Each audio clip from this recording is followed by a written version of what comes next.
Do you have any question? If you have no question, we will go on. The first hours we will from now you can see this is 2 o'clock p.m.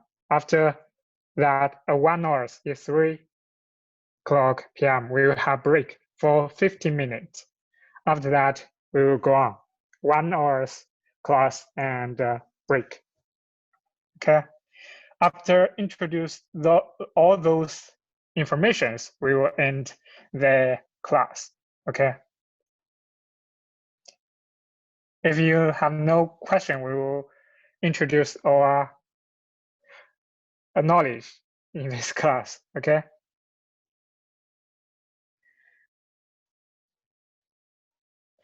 Okay, first we will introduce the HCI security outline. I have write this outline. In this class, I'm not following the PowerPoint to introduce all these topic. Okay, all these topics.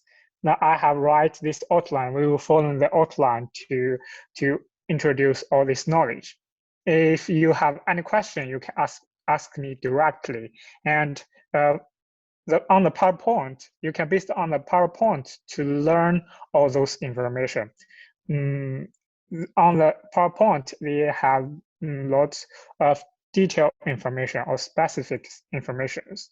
So you can, after this class, you can read this PowerPoint to learn the specific informations. But in this class, we will focus on the experiment. We will based on the experiment to verify all those knowledge. Okay, so before this class, you need to make sure on your laptop you have installed ESP, this Huawei simulator. Through this simulator, you can operate the Huawei's firewall, use the command line or use the user interface to do the lab. So in our class, we will based on the ESP to verify all those knowledge. Okay. First, we will introduce the HCI securities trainings outline. That have 4 topics. Each of the topic, they include different technology. For example, the first day we will introduce the network boundary security. This means in the network boundary, we need to focus on the security. For example, we need to control the traffic. From the traffic, if the traffic comes from the internet to the intranet, we need to control the traffic, whether we permit it into the campus network. Okay, so we call this traffic control. If the traffic comes from the untrust zone, or if we find that have some risk in the traffic, the firewall we can use firewall to drop those traffic. This we call it network boundary security. And next, we need to introduce the one technology, we call it network address translation. We deployed this technology at the network boundary to translate the IP address. Okay, to translate the private IP address to a public IP address. So use this technology, we can hidden the topology in our campus network. Okay, so this is the 2 topics in the network boundary security. And next, we will introduce the internet network security. This means in our campus network, what security we need to focus on. For example, here I write 2 topic, 2 technology. One, we need to focus on the link. If the link is blocked, it cannot forwarding the traffic. So we need to focus on how to redundancy the link to make the link more stronger. Okay.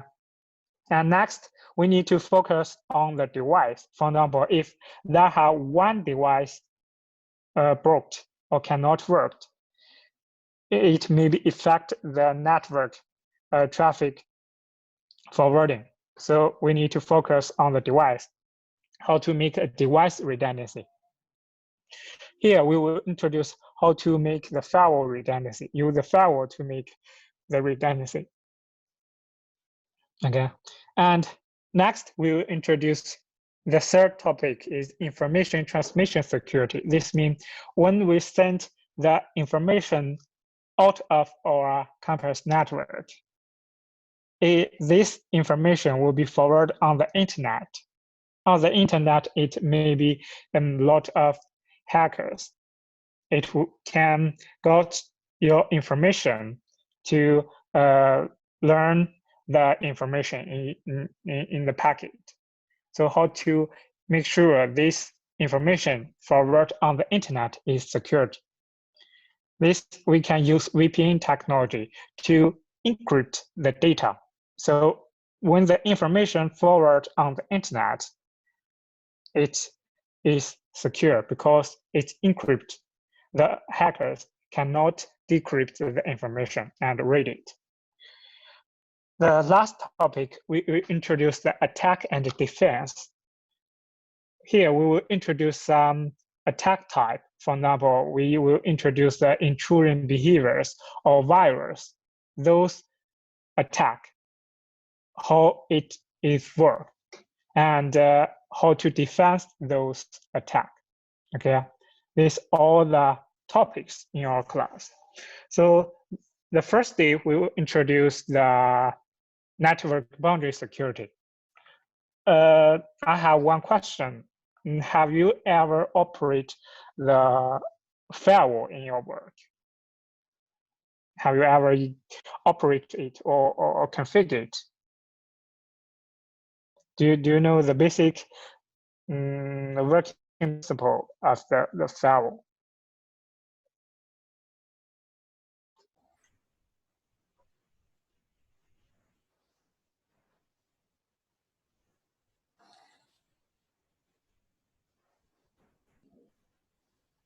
Yes, we have pretty many types of firewalls what we working with. So it's like checkpoint, like Cisco security solutions. So how does it work? For example, what scenario we need to deploy a firewall in the network?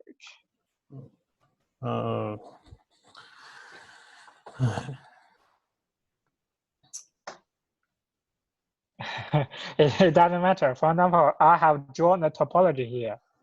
You can see this is the topology. I have used this how to say the link to draw a topology. For example, that have a campus network. In this network, we have a firewall. We deploy the firewall at the border of this network. In the campus network, it have two departments, Department 1 and Department 2. These two departments maybe is the marketing department or the developer department, different department. They have different subnet in the campus network. And this department, they have a lot of employees. Those employees' device or computer laptop, they connect to the switch. The switch 2 and switch 3, they are worked at access layer, okay, access layer. And they are all the layer 2 device, okay? And after that, the switch 2 and switch 3 connect to the switch 1.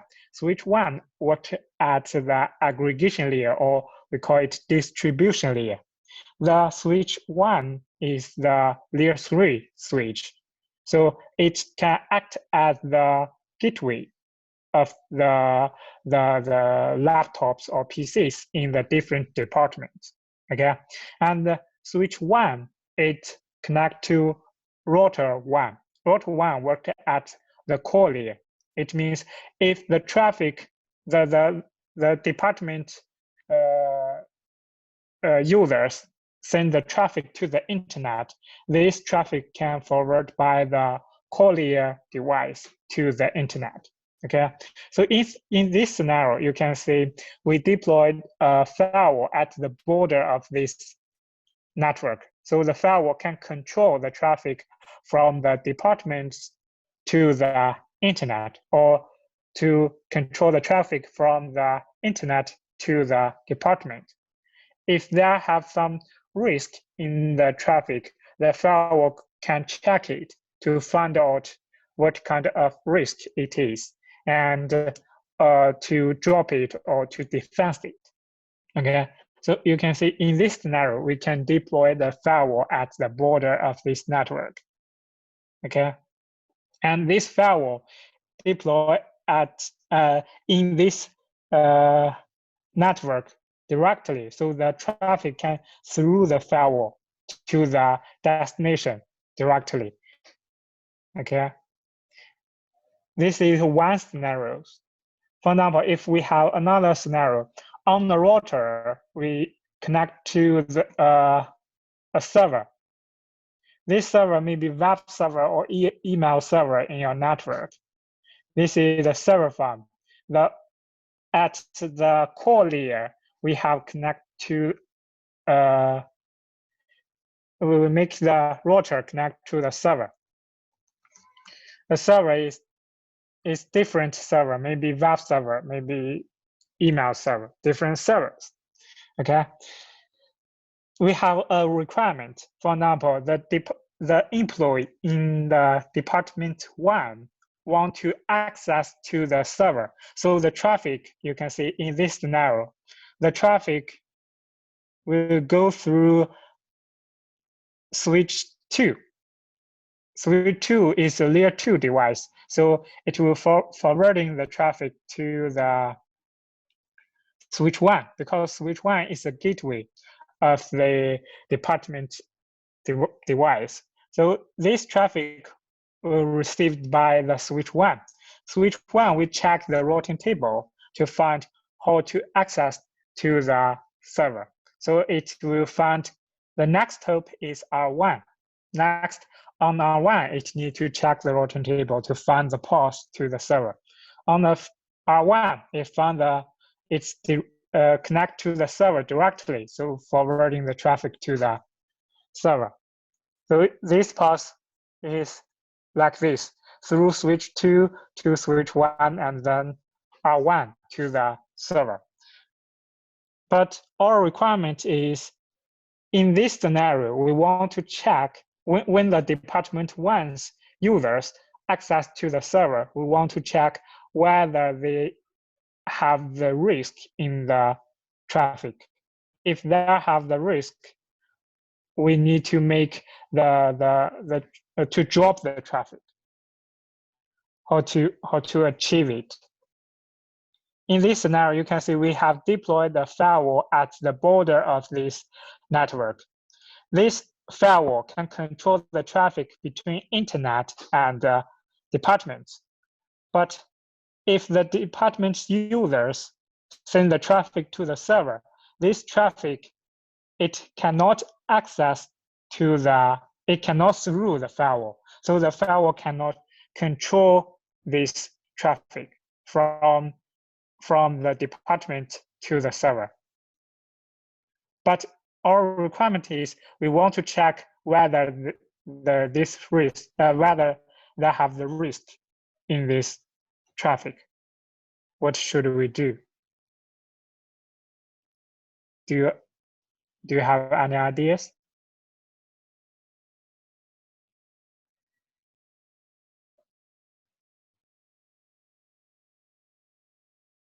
Are you clear for my question? So we need routing our flow to firewall, or need second one between in line between the department and server. Yeah, actually, just now you have mentioned you have two solutions. One, we can make this traffic sent to the firewall, right? That's what I mean. So we can make, for example, two VLANs and routing them in firewall at firewall. So how to make it routing to the firewall in this scenario?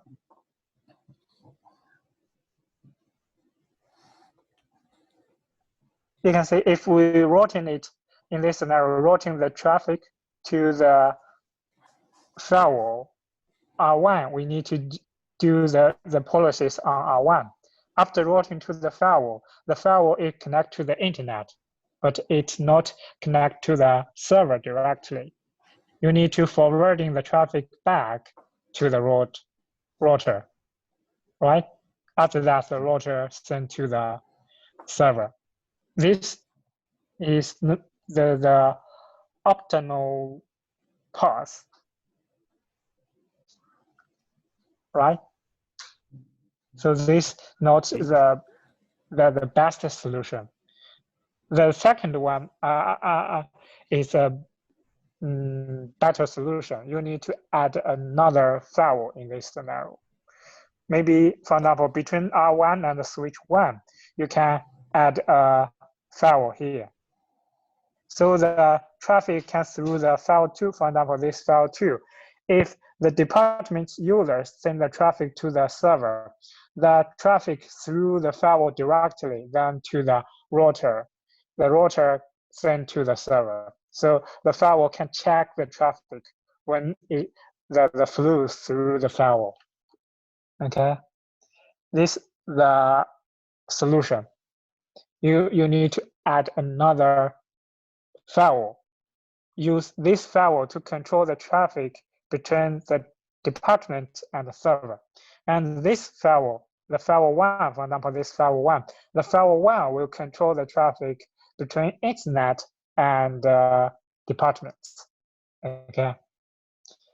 So actually, if you add another firewall between the router and switch 1, you need to change the topology, right? Because the firewall works at layer 3, you need to give the firewall 2 IP address on the different port. And you need to change the router 1 and switch 1's IP address.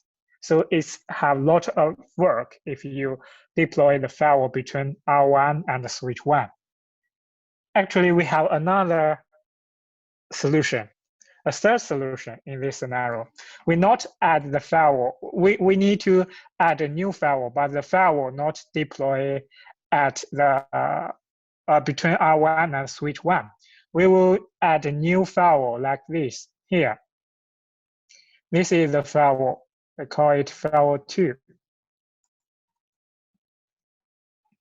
And this firewall 2, we add it directly to the R1. Like this. Now you can see if we add firewall 2 to R1 directly, we don't need to change the topology between R1 and switch 1. We just give the new firewall IP address and give R1 a new IP address. So they are in the same IP segment. They connect to each other directly. We have not changed this topology. But in this scenario, when the department's users send the traffic, for example, the department 1 sends the traffic to the server, it was through the switch 2 at first. Switch 2 will send to switch 1. Switch 1 is the gateway. So after that, switch 1 check the routing table, send the traffic, send the flow to R1. On R1, we need to configure policy, the route policy. The route policy to make this flow sent to firewall. It means this the first policy we need to configure here. This policy, for example, we call it policy 1. This policy used to make a traffic diversion. make the traffic divergent. It means to make the traffic sent to the firewall, traffic divergent. If we don't configure the policy on R1, it will check the routing table, find the destination is server. It connects the server directly. So R1 will send the flow to the server directly. But we want to make the file 1 to check the flow. So here we need to configure policy 1 to make the R1 can send the traffic to the firewall. So we configure the policy to make this flow sent by the firewall 1 to sent by R1 to firewall 2. Okay, this we call it traffic divergent. After that, the traffic received by the firewall 2, it will check it based on our configuration. After checking, if the firewall 2 finds they have no risk, so the firewall 2 will send the traffic back. We call this is another policy we configured on the firewall 2. This policy 2, after the checking,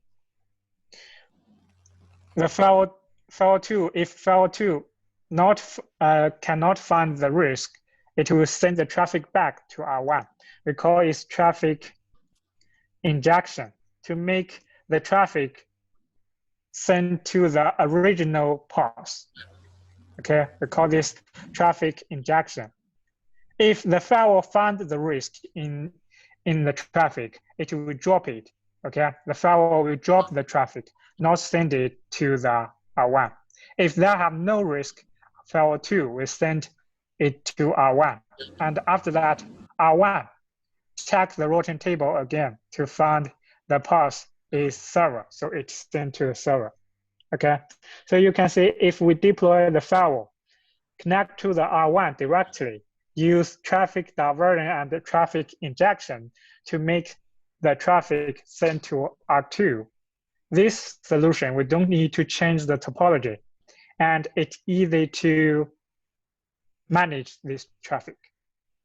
Okay, this is a two scenario.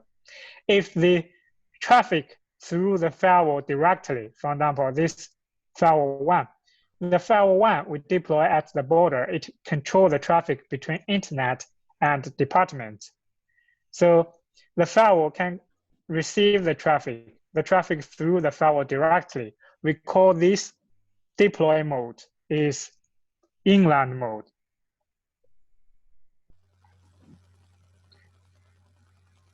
Firewall 1's mode is inland mode. It means all the traffic through the firewall directly. Okay, this deploy mode of the firewall is inland mode. And the second mode is the firewall 2's mode.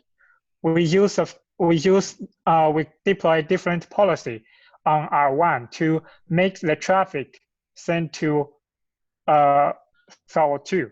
The traffic is not through the firewall directly. It needs to use the policy to forwarding the traffic. So we call this mode is offline mode. Okay, this is the difference. The offline mode, it's easy to deploy and it don't need to change the topology in this network. The inland mode, if you deploy it, you need to change the topology, but this traffic through the firewall directly, you don't need to configure the policies. So the configuration is easier. But the offline mode, the deployment is easier. This is the difference. Two scenarios, and the two firewall have the different functions. Firewall 1 used to control the traffic between internet and departments. Firewall 2 used control the traffic between department and server. Are you clear? This is a two deploy mode and scenarios for the firewall. Do you have any questions?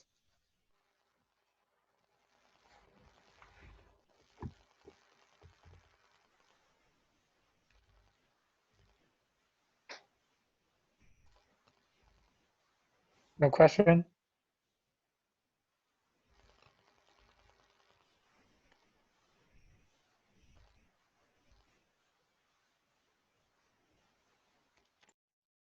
No. Let me see. Okay.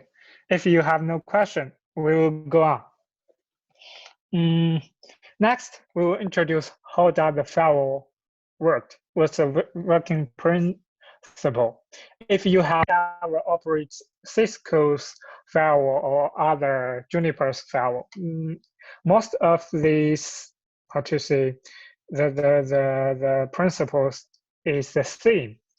For example, if this is the firewall, on the firewall, it have lot of interface or ports, right? For example, this is the port 1.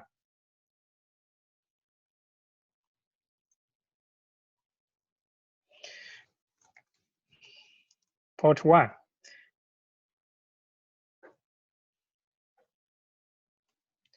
Port 2, port 3, port 4. Lot of ports, right?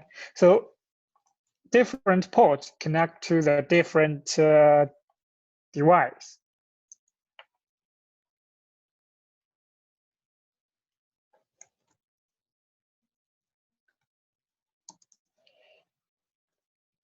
Okay, for example, the port 1, it connect to the internet.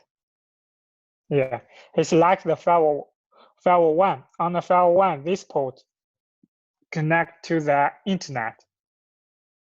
We need to control the traffic from the internet to the intranet. So on the firewall 1, it have 2 ports. One port connect to internet, another port connect to router 1. We call it connect to the intranet. So if the firewall receive the traffic from internet to the intranet, the traffic will through this port and send out through this port. So there are 2 ports. For example, this is the firewall, and the port 1 connect to the internet. The firewall, if you have ever operate the firewall, you need to know the firewall will based on the zone to control the traffic. Zones. Okay, zones. For example, if a port 1 connect to the internet, the port 1 belongs to one zones. Okay, and port 3, for example, it connect to the intranet. This is inner of the campus network, intranet.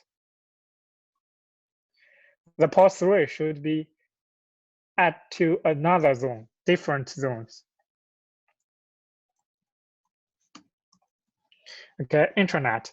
So there have 2 zones on the firewall. So the firewall will based on the zone to control the traffic between these 2 zones. Okay, by default, if the port 1 connect to the internet, we think if the traffic comes from internet, it's on security, because on the internet, it have a lot of risk or hackers. It will send the malicious traffic to our intranet. So we don't believe the traffic from the internet. So on the firewall, on Huawei's firewall, we have a zone. The zone name is untrust. Okay, untrust. So if the port connect to the internet, we will add this port to the untrust zone. It means we don't believe the traffic from this zone. So we will add this interface to the untrust zone, okay? And if the port connect to the intranet, this area is in our campus network. We believe this traffic is safe because all the traffic, it will generate by the employees in our campus network or generated by the server in our network. So we believe this traffic. On the firewall, it have a default zone. We call it zone.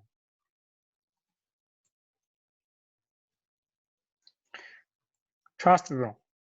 So if the port connect to the internet, for example, on a firewall, this port is port 1. This port is port 3.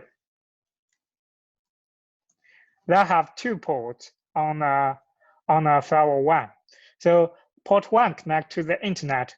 We will add this port 1 to the untrust zone. Port 3 connect to the internet, connect to R1. We will add the port 3 to the trust zone. So if we want to control the traffic between internet and intranet, we will based on the zone to control the traffic. For example, if we receive the traffic from untrust zone to trust zone, it means the traffic comes from internet to intranet. We can configure policy to permit it or deny it. Okay, permit means alone, deny means drop. Okay, and if another port, the port 2 here, it connects to a server farm. Server farm means in this area, it has a lot of servers. For example, email server, web server, DNS server, different servers. This server deployed in our campus network. Okay, this area in our network, we will add this port to a DMZ zone. This is the default zone on the firewall. Okay, so when you want to control the traffic from department to the server, you can control the traffic between trust zone and DMZ zone. Okay, these are 3 default zones on the firewall that have another zone, local zone. The local zone means the area in the firewall. Local zone.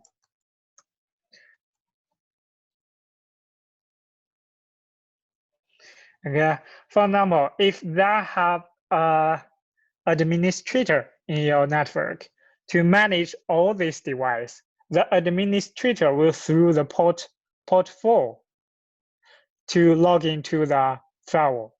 And maybe the port 4 is a management port. So administrator can through the port 4 to log into the firewall. If the administrator log into the firewall, this port it connect to the administrator. We think the administrator's traffic is safe, so we can add it to add the port 4 to the trust zone.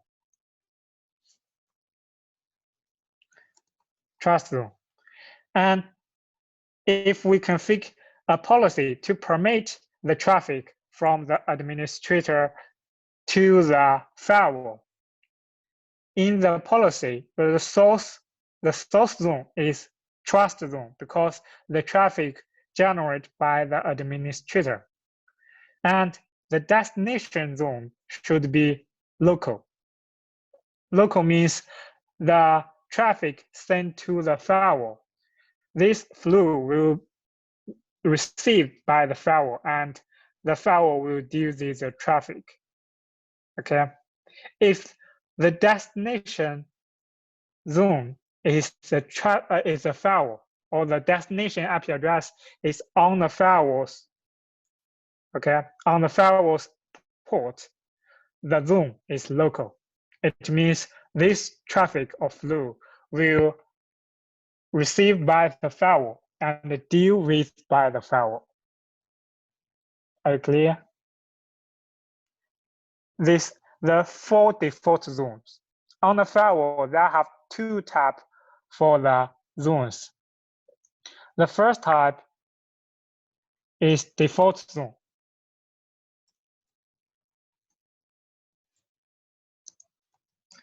The default zone, it includes 4 zones. Just now we have introduced untrust zone, trust zone, DMZ zone, and local zone. Okay, and another type is user-defined zone.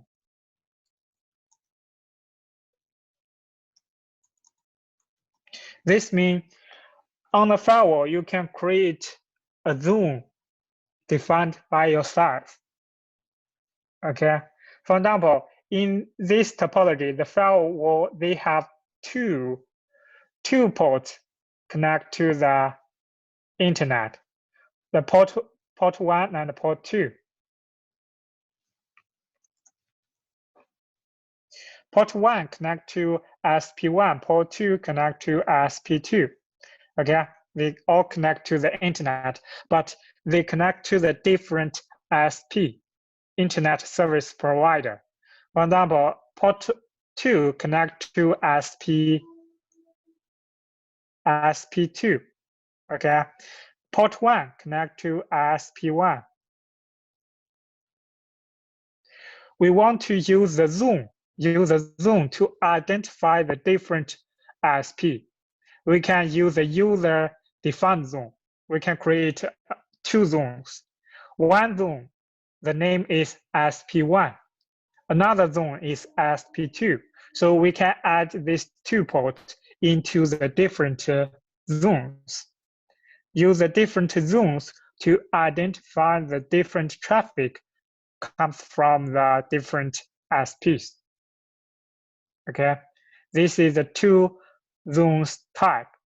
One is default zone. In the default zone, it have 4 default zones: trust, untrust, DMZ, and local.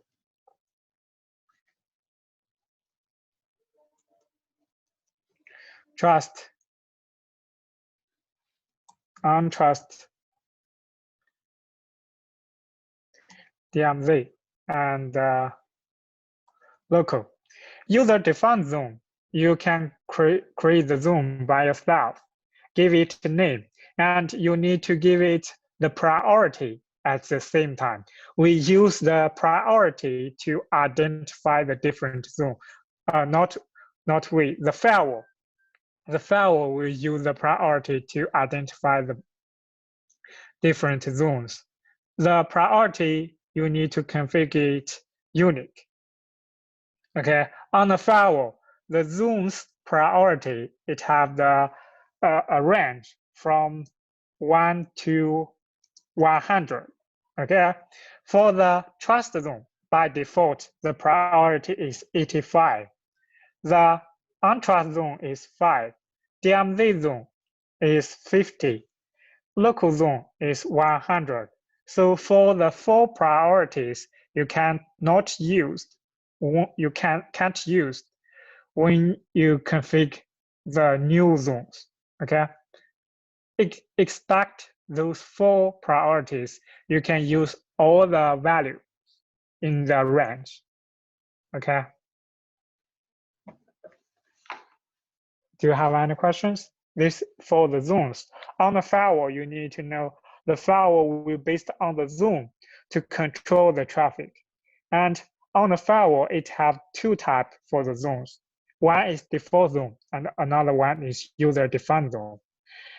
The default zone, it includes 4 zones. Different zones have different functions.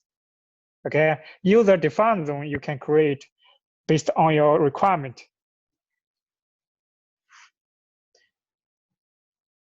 Do you have any question?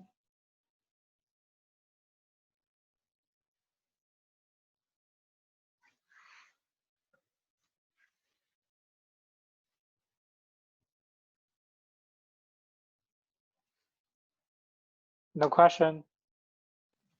Is the user-defined zone based on default zone, or may have has different prior types?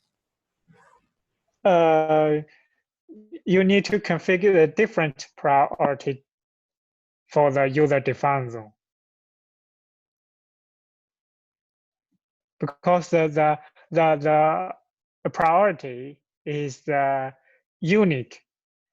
The file will be based on the priority to identify the zones. Okay, it's like the ID number.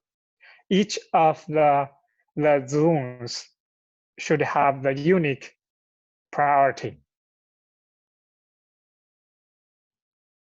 Okay. Any questions?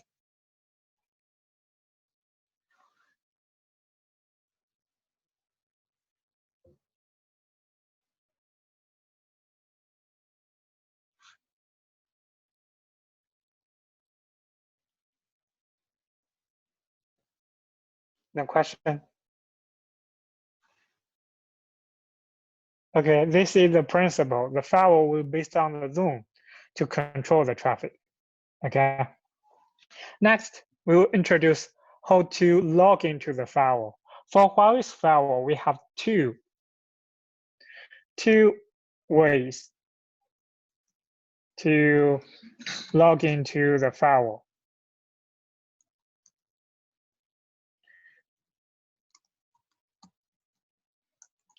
Two ways. The first one,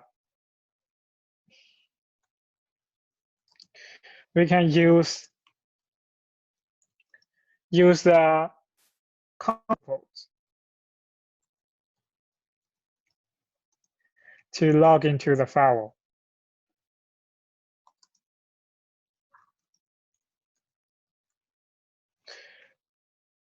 Okay, on the firewall, it have a console port.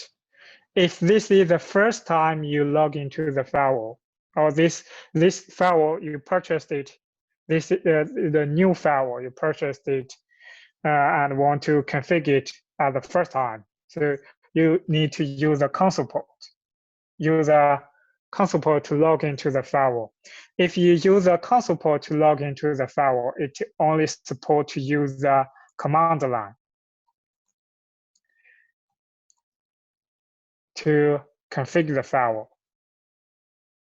Okay, supports the command line to configure the firewall. Okay, the username and password by the firewall. The username and password by default is admin, and password is admin at 123, which is kept. Okay, this is the first method you can use to log into the firewall.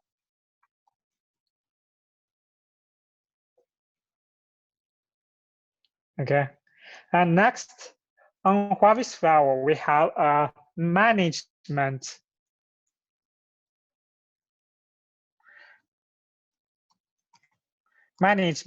port. This port is the Ethernet port. It's a gigabit Ethernet port. You can through this port to log into the firewall by the user GUI, user interface to log into the firewall. Okay, so it means through the management port, you can use a browser to open the web page to log into the firewall. Okay, GUI to manage the firewall. The user name and password is also the same as the command line. Okay, so this is the two-way you can log into the firewall. If by default, the management port, it have the default IP address. The IP address is 192.68.0.1.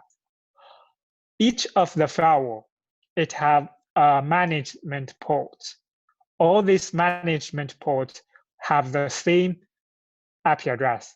This IP address is 192.68.0.1/24. Okay. For example, if you have configured the management port to log into the firewall. You need to use the browser or use Google Chrome or Firefox, open it, use a URL to log into the firewall. If you use HTTP protocol, you can use this IP address directly to log into the firewall. This is the URL if you use HTTP protocol. If you use HTTPS protocol to log into the firewall, you need to add a port number following the IP address. The port number is, by default, is 8443. Okay, if you want to change this port, you can use a command line to change it. Okay, so if you use GUI to log into the firewall, you need to through the management port. This management port, by default, this port is gigabit Ethernet port 0/0/0. This port is the management port on the firewall. You can through this port to log into the firewall by GUI. Use a different URL to log into it. Okay. Do you have any questions?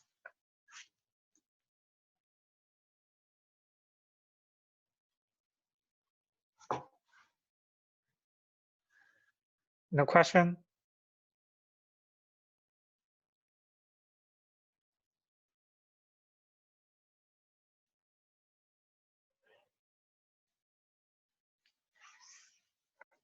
Okay, if you have no question, next we will use the ESP. If you have installed the ESP on your laptop, we will introduce how to use ESP to operate the firewall. Okay, you can see if you have opened the ESP, it have the plant show like this. In the left, you can see it include all the device. You can select at the left corner, in the top of the left corner, you can see that have a lot of device, routers, switches, WLAN. This include access point and access controller, and firewall.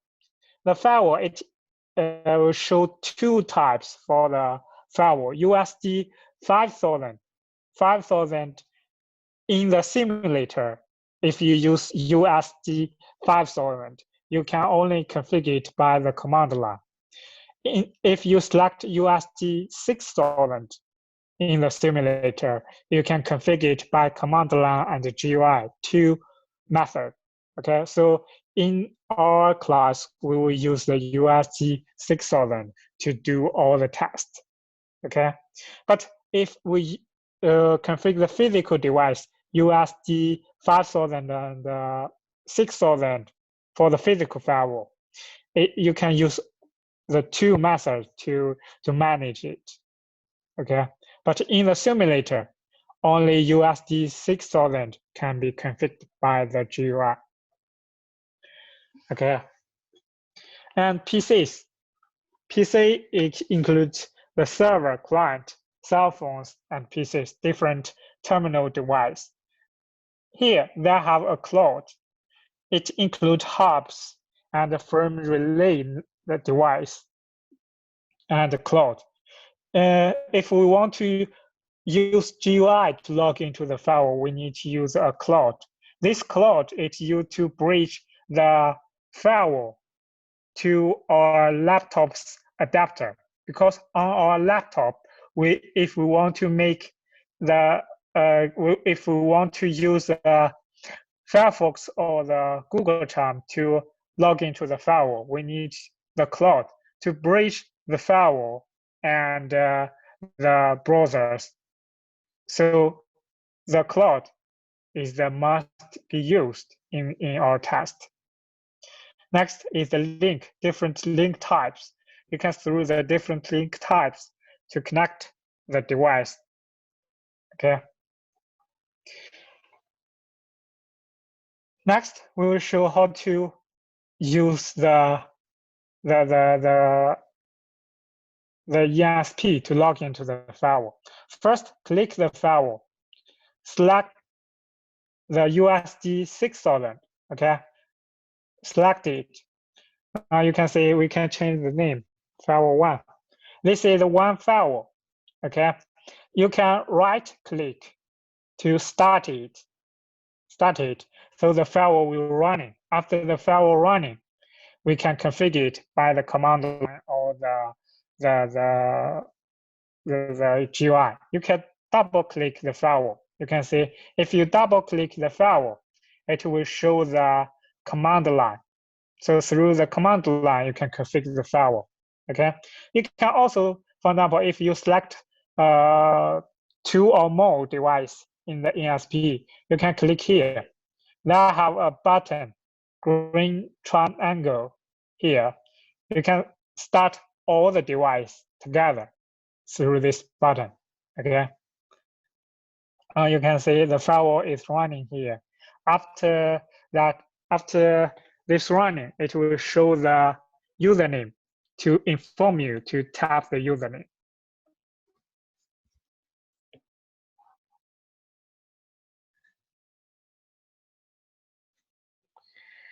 Okay, we need to wait a few seconds.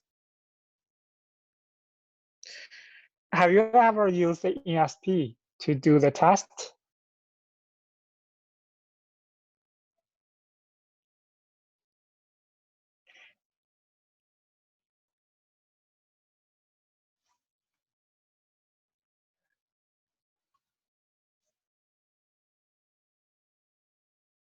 Okay, now you can see the firewall, it will inform you to log into it. So first you need to tap the username. Just now we have mentioned for the firewall, the default username is admin. So here we tap the username is admin. Okay, it will inform you the password.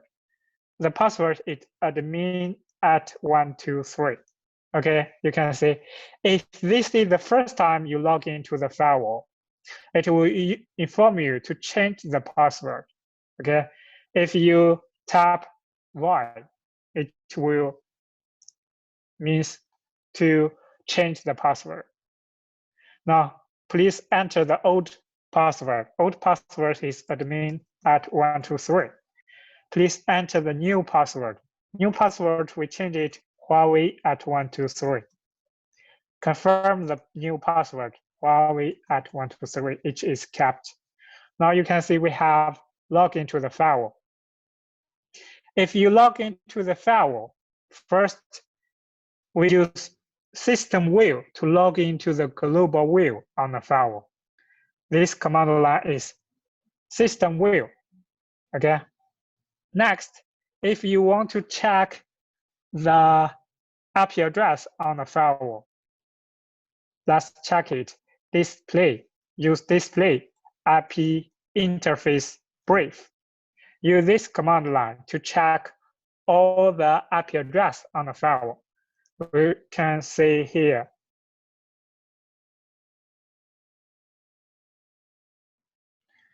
You can see on the firewall, it has seven interfaces, but for this interface, only one interface has the IP address.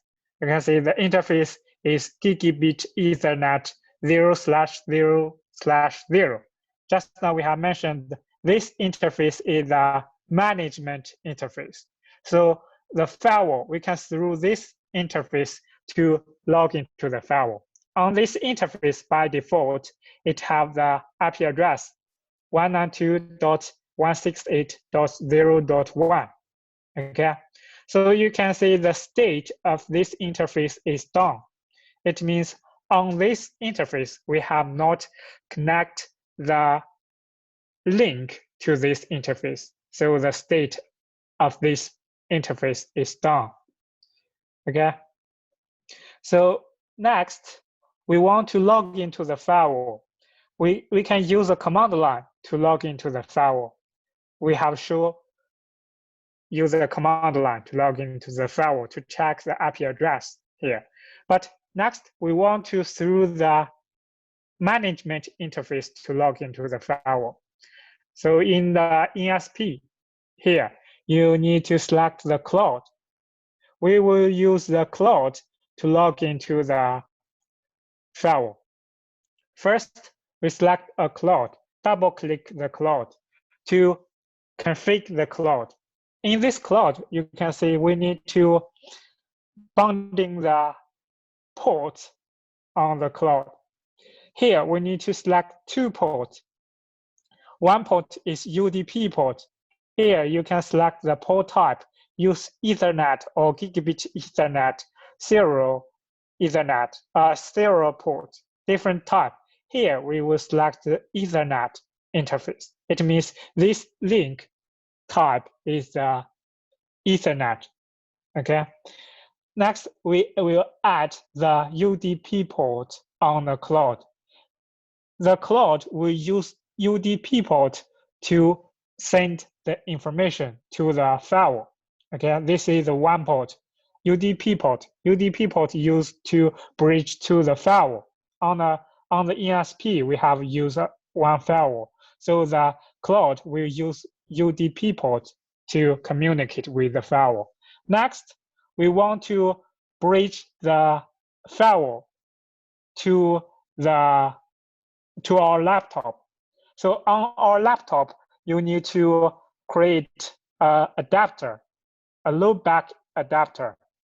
So here you can see on my laptop, I have adapter. This adapter's name is Ethernet adapter 3. IP address is 192.168.0.100. This IP address in the same IP segment with the firewall's management port. The firewall's management port is .0.1/4. On my laptop, the adapter's IP address is 192.60.0.1. So they are in the same IP segment. When the cloud bridge the firewall to my adapter, my laptop's adapter, they can communicate directly, okay? So here we need to select adapter. You can see I have select 2 ports.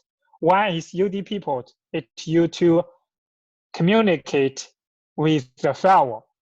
And this port is the adapter's port. So the cloud can bridge to the local adapter. Next, we need to mapping these 2 ports. Just now we have selected the port type. Here is Ethernet. So here we will select the Ethernet. Local port number is 1. Remote port is number 2. It means for these 2 ports, they need to communicate to each other. So we need to mapping the 2 directions from UDP port to the local adapter, from local adapter to the UDP port. So here we select the 2-way channel added. Now we have make a mapping, port mapping from 1 to 2 Ethernet, from 2 to 1 Ethernet. This is the configuration on the cloud. So through this cloud, we can bridge the firewall to our local adapter. Next, we select a link. This link we select copper. Connect the cloud Ethernet port to the firewall's management port. The firewall's management port is Gigabit Ethernet 0/0/0. Okay, so you can see after the connection, the port on the link, there have 2 ports. The port become green, means they can communicate to each other. If the port become red, it means this port cannot send the traffic. Maybe it have some broke on this link, okay? So you can see we can use the cloud, bridge the firewall to our local adapter. After that, we need to configure on the firewall to permit all the traffic through the management port. Just now we have mentioned, if we use GUI to log into the firewall, we can use two protocols. One is HTTP, another one is HTTPS. We need to permit the firewall to permit the two protocols through the management port. So here, we double click the firewall. To log into the management port, interface gigabit Ethernet 0/0/0. Okay, now you can see on the command line, first we need to log into the management port. On the management port, we can use the commander display this to check what commander we have configured on the port by default. You can see on this interface, it have a IP address we have added, and the port is undo shutdown, means the port is up by default, and it have a list another name is GE0 management port. Okay. Next, we need to permit HTTP and HTTPS protocol through this port. So here we use another command line, service management all permit. This means permit all the protocols through this management port. Enter. Now we check the configuration again, display this. Now you can see after configure this commander, service manage all permit. Following this interface, it have permit HTTP protocol and permit HTTPS, pink use SMP protocol, SSH, SNMP, and Telnet. So this commander, service manage all permit, means permit all the protocols through the management port. So if we use the browser to log into the firewall, use through by the HTTP or HTTPS protocol, the traffic will through the port GE000. On the GE000, if it receives the traffic, it will send to the firewall. Okay, so this is the configuration. First, log into the firewall, and next, log into the management interface. On the management interface, permit HTTP and HTTPS protocol. Okay. After that, we will use the management interface to log into the firewall. Here, we use a URL HTTPS. The IP address is the firewall's default IP address, management IP address. Port number is 8443 to log into the firewall. Let's check. Okay. Advanced process to the firewall. Now you can see this is the login page on the firewall. We use the username admin. Password just now on the command line, we have changed the password is Huawei at 123. So we use the password Huawei at 123 to log into the firewall. Now you can see through the browser Google Chrome, we have logged into the firewall now. This is the firewall's dashboard. Okay, different functions can be configured by the dashboard. Okay. Do you have any questions?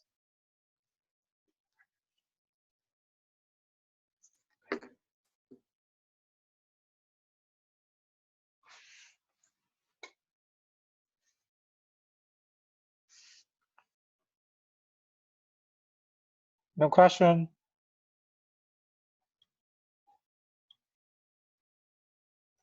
Okay, if you have no question, we can have a break. After the break, we can have a rest. After that, we will go on to introduce how to configure the firewall. Okay, after 15 minutes, we will go on. users on the firewall. This users is used for the authentication. For example, you enable the authentication on the firewall. The firewall will act as the authentication server. So on the authentication server, it needs to store the username and password. So here you can create the account for the users. When the user sends the authentication message to the firewall will check the username and password in the local database to find the whether it's correct. If it's correct, the firewall will permit it to access to the destination. Okay.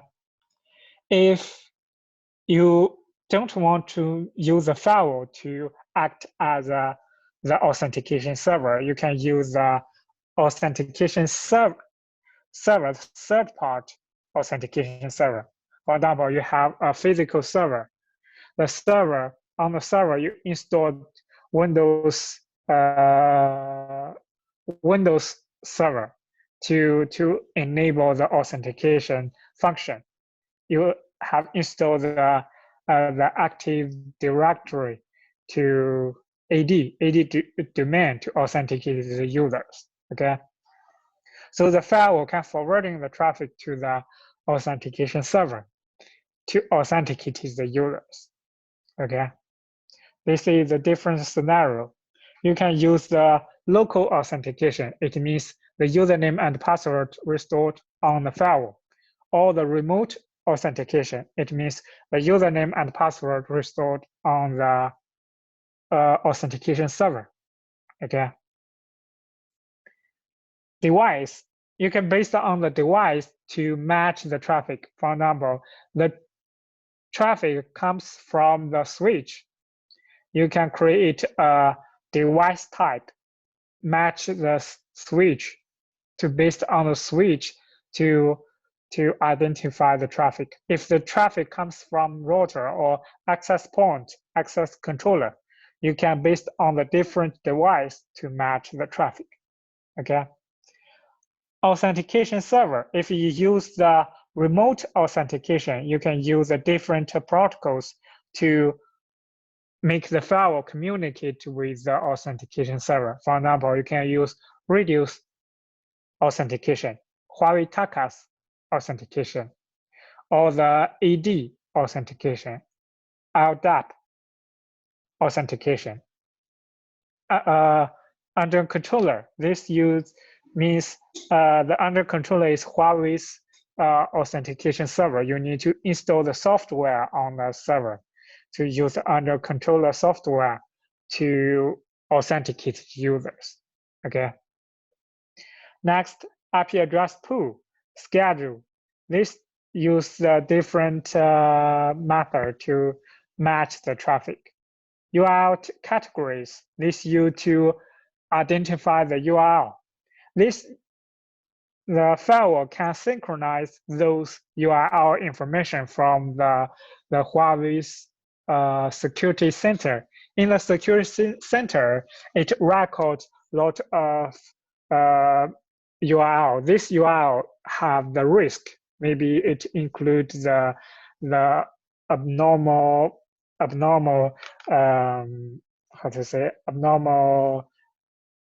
website, or the website it's not legal.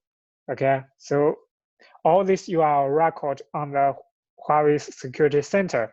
If the firewall can access to the Huawei security center, it can synchronize automatically. If not, you need to import the database into the firewall, download the database from Huawei security center and import it into the firewall. Okay, you can see the URL includes criminal, business, economic, or financial URL, different URL. Okay. DNS categories. This also the DNS servers risks. If you want to use the URL categories to DNS categories to match the abnormal domain name, you can use this feature. Signature, this used to match the virus, Trojan horses, or the worms, the different attacks traffic. You can use a signature to match the attack. If you configure policy, use the signature. The firewall find the risk, found in the traffic, it has some risk, matched the signature. A firewall will drop the traffic, okay? Security profile, here it includes different features, include antivirus features, intrusion prevention features, URL filter, or DNS filter. These all use this. For example, the antivirus feature, it used the signature to match the traffic, to check whether they have the virus in the traffic. Intrusion prevention, it also uses the signature to match the traffic, to check it whether it includes the intrusion behaviors. URL filter, if you want to filter the URL, you can use this feature. The feature will based on the URL categories to analyze the URL to find whether it belongs to the abnormal URL, okay? And the DNS filter, it's based on the DNS categories to verify whether this DNS, the domain name, belongs to the abnormal domain name, okay? APT attack, you to check whether it belongs to the advanced persistent threat risk, okay? This is the object button. In this button, all these features you to match the traffic, to check the traffic, whether it have the risk, whether we can control it, okay? Network. In the network, the first feature is interface. On the firewall, it has a lot of interface. So in this web page, you can use through this web page to control the IP address for the interface, or add the interface to the zone. You can see here, they have the zone. On the firewall, by default, there are 4 zones: local, trust, untrust, DMZ. The priority for the zones is different, okay? Now you can see in the trust zone, it have be added interface.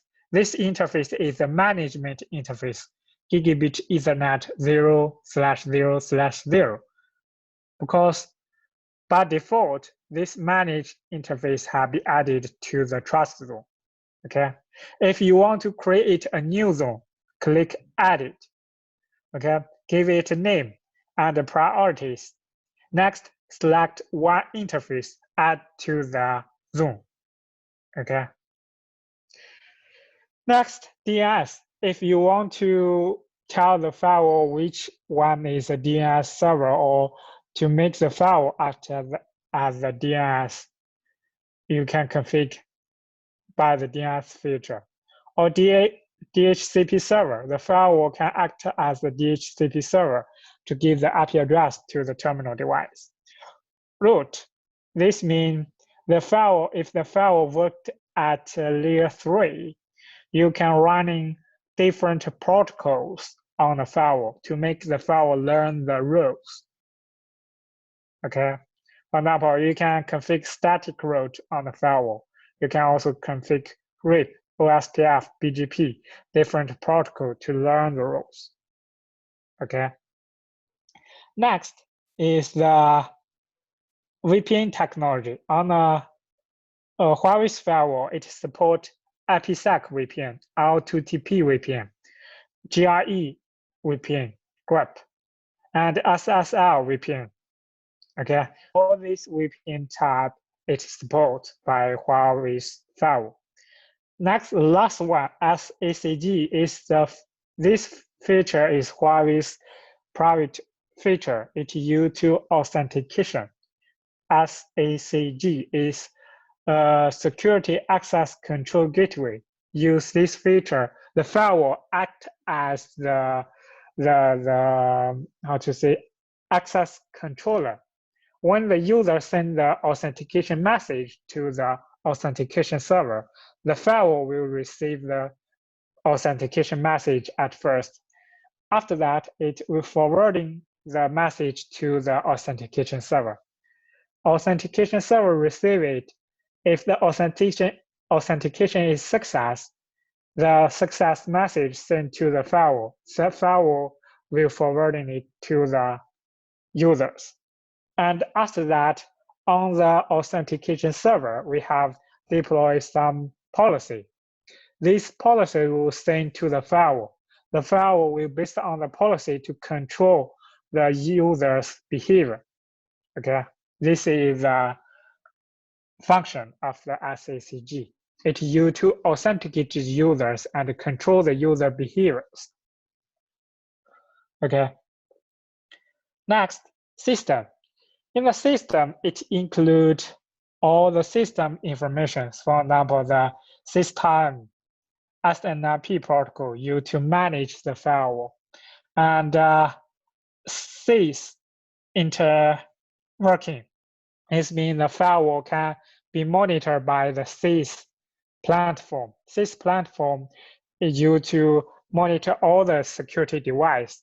If they have some risk through this platform, the firewall will the firewall will send the alarm information to the sys platform. The sys platform will analyze all those information to find out how to solve those problems. Okay. And the administrator, this used to configure the administrator's account. You can create the different account for the administrators, give it different rights. For example, the audit admin or API admin. This means through the API interface to connect to the firewall, to modify the firewall. Okay. Virtual system. This is used to create a virtual firewall. Just now we have mentioned, if you want to virtualize the firewall, virtualize the physical firewall to multiple logical firewall, you can use these features. Okay. And high availability here used to redundancy, to make the device redundancy. If you have two firewall, the two firewall can work together, act as a logical firewall. If one of the firewall fail, another one can still work normally. Okay, so this can make a firewall redundancy. In the high availability, it includes the uplink, BFD, and the link group. These three technologies used to monitor the link state.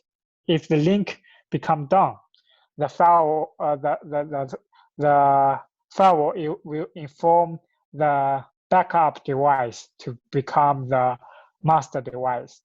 Okay. And the log configuration used to configure some information for log collections.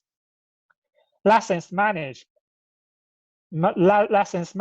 used to manage the license. If you have purchased a license, some features controlled by the license, so you need to activate the license. After that, those features, for example, the antivirus, intrusion prevention features can be used. Okay. Next, update center. In the update center, it includes a lot of database. Just now we have mentioned, if you enable the prevention features, for example, intrusion prevention feature, it needs to based on the signature database to check the traffic. Okay, or the antivirus signature database. If you enable the antivirus feature, the firewall will be based on the antivirus feature to check the traffic. Okay, so you need to update the database periodically. If the firewall can connect to the internet, you can see the Huawei Security Center's domain name is sec.huawei.com. If the firewall can access to the internet, the firewall will connect to the Huawei Center to synchronize all these databases automatically. You can see here, it has the schedule. You can modify the schedule to make the firewall to synchronize those databases. If the firewall cannot access to the internet, you need to download the database from the security center. After that, to import, you can say update locally, update the database, import the database into the firewall manually. Okay, this is the two methods you can use to update the database on the firewall. System update, it means if you found the new versions for the firewall, you can update the firewall versions. Okay. Next, the configuration file management. It means on the firewall, you have config a lot of policies or enable the different features. After that, you save all your configurations on the firewall. After that, it will generate a file, configuration file. So how to manage this file? On the firewall, you can through the configuration file feature to manage this file. Okay. That's all the features on the firewall. Do you have any questions?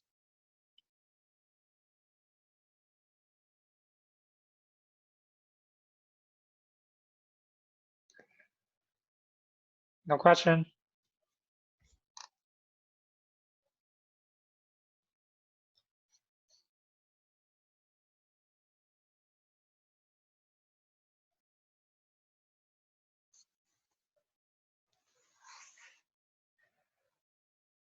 If you have no question, we will go on, okay? Next, after our introduce of the firewall, we will verify or we will test on the NSP. Here, we have select one firewall. Next, we will create a topology. Use this topology to verify the features of the firewall. First, we will establish a topology, use two PCs, PC1 and PC2. These two PCs act as the terminal device in the campus network, okay? These two PCs, through the switch, connect to the firewall, okay? This switch one.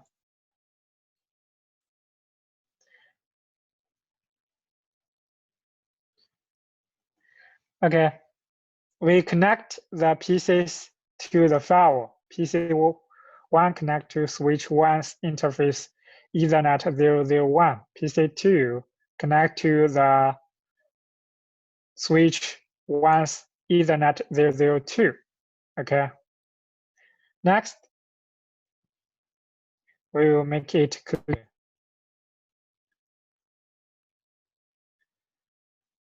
These two PCs act as the terminal device in the campus network, okay? And the firewall one, switch one, connect to the firewall one, connect to firewall one's interface GE100, okay?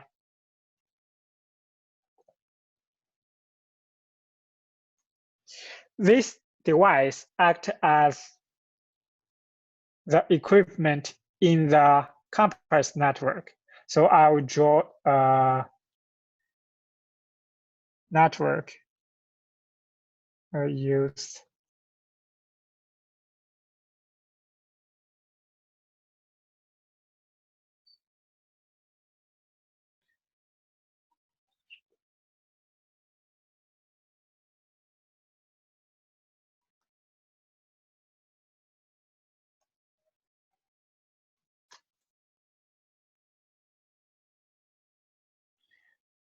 Okay, it's like this.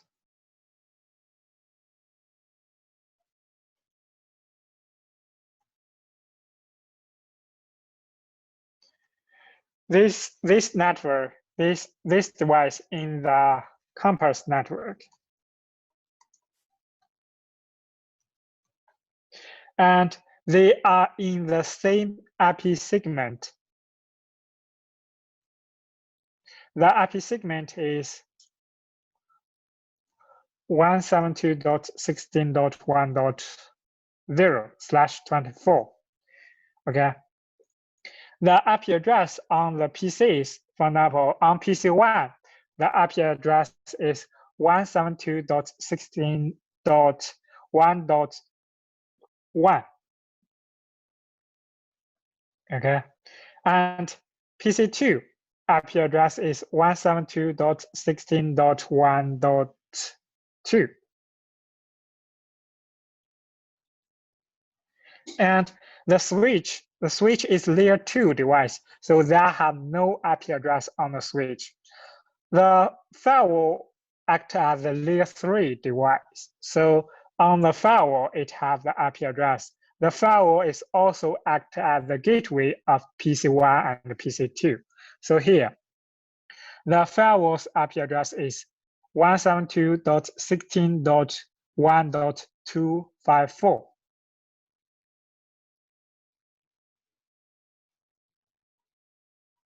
Okay, so this is the campus network. IP address like this. Okay, next we need to use another device, PC3. PC3 acts as the device on the internet. It means this is the device on the internet. If PC1 or PC2 send the traffic to the internet, we will use PC3 to simulate the device on the internet. Okay, PC3 connect to the firewall directly. Okay,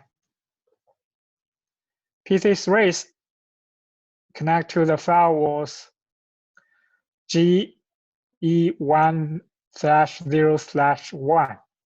Okay, PC3 on the internet. So here we use another color to make it clear.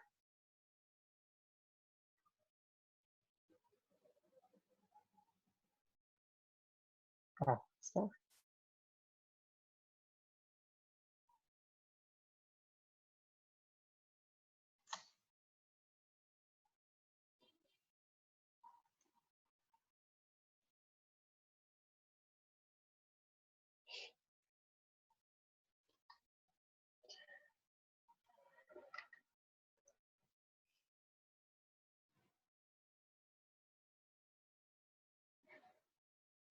Okay, PC3, it worked on the internet.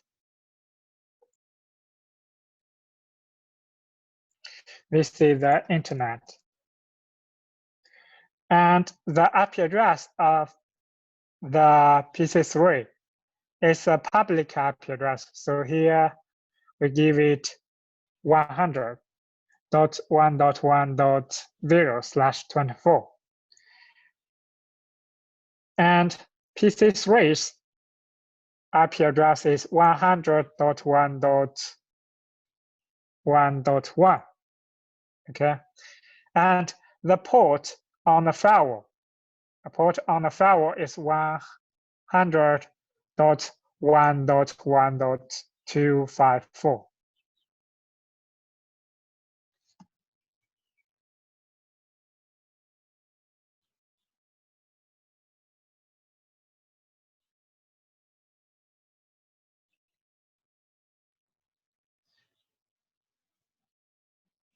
Okay, this is the topology. In this topology, you can see PC1 and PC2 in the campus network. It means PC1 and PC2 simulate the terminal device in the campus network. Okay, and PC3 on the internet simulates the device on the internet. If PC1 and PC2 send the traffic to the internet, we will make it send the traffic to PC3 to simulate the traffic between the campus network and internet. Okay, so this traffic will through the firewall. Okay, the firewall will control the traffic between the campus network and internet. This is the whole topology. Next, we will start all the device. Click here, the triangle button, start device. Okay, when you can see when the device start, the point on the device will become green. If the point is red, it means this device have not start.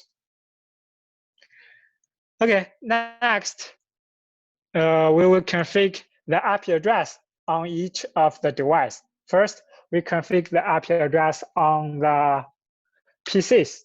First, configure IP address on PC1. Double-click PC1. You can see we need to configure the IPv4 address for PC1. The address as our plan. PC1's IP address is 172.16.1.1. Subnet mask is 255.255.255.0 because this is /24. There have 3 255. Okay, the gateway just now we have mentioned. The switch 1 is layer 2 device. So the gateway is firewall's interface G1/0/0. So the gateway's IP address is 172.16.1.254. Okay, this is an IP address configuration on PC1. After that, click apply. It will save the configurations. Okay. Next, we configure the IP address on PC2. As our plan, PC2's address is 172.16.1.2. Mask is 255.255.255. Gateway is also firewall's interface IP address. .1.254. Okay. After configuration, click apply. Next, we need to configure the IP address on PC3. Okay, double click PC3. As our plan, PC3 in the IP segment 100.1.1.0/24. IP address is .1. So here, PC3's IP address is 100.1.1.1. Mask 255.255.255. Next, gateway. Here in this scenario, we use a firewall act as the gateway of the PC3. Okay, so here the IP address is 100.1.1.254. After the configuration, apply. Okay, this all the configuration on the PCs. Next, we need to configure the IP address on the firewall. Okay. So here we need to log into the firewall to configure the IP address. Just now we have used the GUI to log into the firewall. So here we turn to the web page, log into the firewall. Admin Huawei at 123. Just now we have mentioned on the firewall, network button has the interface configuration. So here you can see in the topology, turn to the topology, interface G100 connect to the network. So here, the IP address is 172.16.1.254. We turn to the web page, find the interface G100. You can see following this list, it have a button Edit. Okay, click Edit. You can see if we click Edit, you need to select the different parameters for this interface. The interface name, by default, we cannot change it. It's Gigabit Ethernet 100. Otherwise, you can give it another name for the interface. Virtual interface, virtual system. This means on the firewall, if you create a virtual firewall, you can add the different interface to the virtual firewall. But here, we have not used this feature, virtualization. We don't need to select it. Zones, we have not created the zones or add the interface to the zones. So here we keep it as a default none. Mode, by default, it has the routing mode. It means the firewall worked at layer 3. Okay, if you want to make the firewall work at layer 2, you can select switch. Now you can see that have changed. You cannot configure the IP address if you select the switch mode. It means on the firewall worked at layer 3, you can only configure the VLAN information on this interface. Okay. Bypass means the firewall can forwarding the traffic directly. It will not check the traffic. You can use bypass. Okay. The interface pair, you can bonding two interfaces into one pair. So the firewall can know the two interfaces in one pair. If the file, for example, the port 1 and port 2 bonding into one pair, if port 1 receives the traffic, it will send through port 2 directly. Okay, this is the interface pair. We will change to the routing mode. It means the firewall is worked at layer 3. Next, we need to configure the address type. You can use static IP address or by DHCP protocol to get the IP address, or through the PPPoE to get the IP address. Here we use a static IP address. IP address is 172.16.1.254/24. Okay.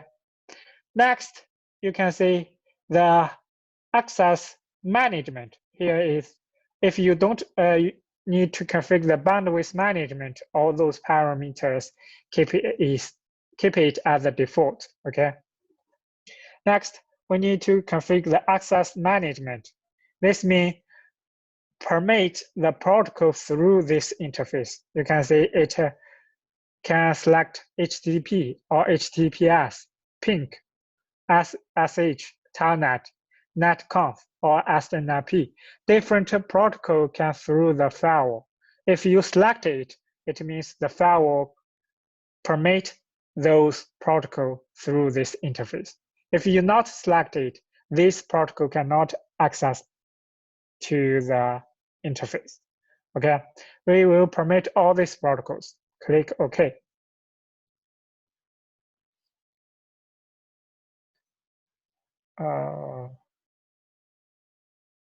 Okay, the configuration finished. You can see the interface G100 IP address is 172.16.1.254. The mode is routing mode. The physical state is up. And IPv4 state is up. IPv6 state is down. It means there have no IPv6 address on this interface. Okay. Next, we need to configure another interface, G101. Okay. G101, this interface connects to PC3. The PC3 IP address in the IP segment 100.1.1.0/24. So here, on the firewall, turn to the web page, G101, click Edit. The IP address is 100.1.1.254/24. Permit all the protocols through this port. Click OK. Now you can see the IP address have configured on this interface, and you can see the state is up. Okay. Now this is the configuration of the IP address. Okay. Do you have any question?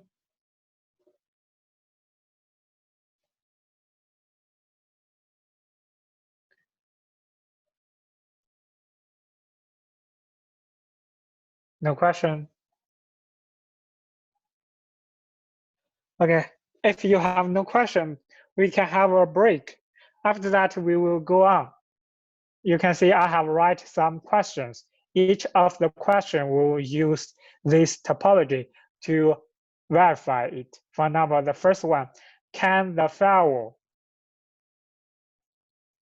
I write this firewall, can the firewall send traffic out when the interface is not added to the security zone? This means just now we have configured the IP address on the firewall, right? On the firewall, we can use ping to test whether it can ping PCs. Because on the firewall, we have not added the interface into the zone. We will test if firewall can ping PCs successful. It means the firewall don't need to add the interface into the zone. The traffic comes through the firewall. If the ping is failed, it means the firewall need to add the interface into the zone. After that, the firewall can send the traffic out through the interface. Okay, so this question we will verify it one by one for the following class. Okay, we will have a break. After this break, we will verify all those questions. Okay, 50 minutes. After 50 minutes, we will come back.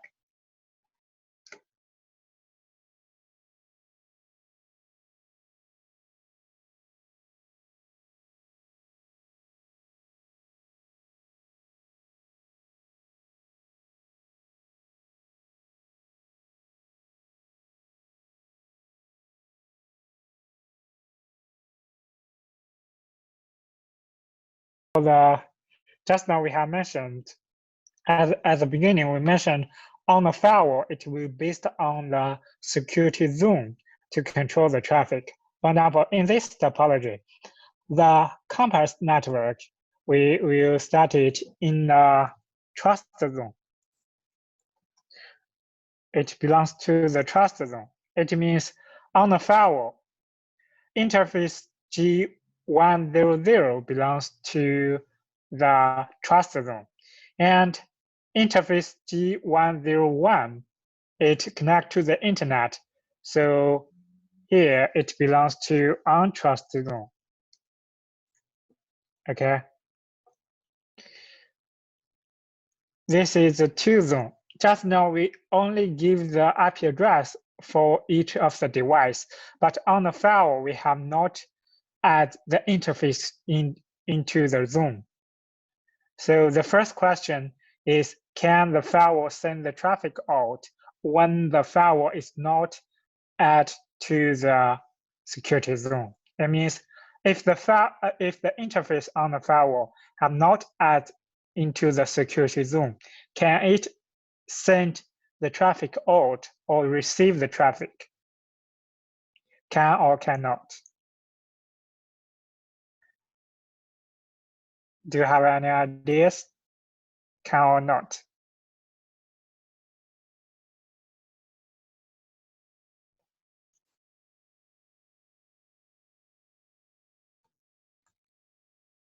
No idea?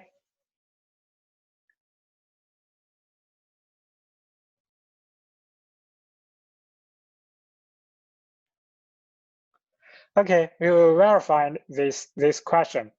On the firewall, just now we have mentioned it have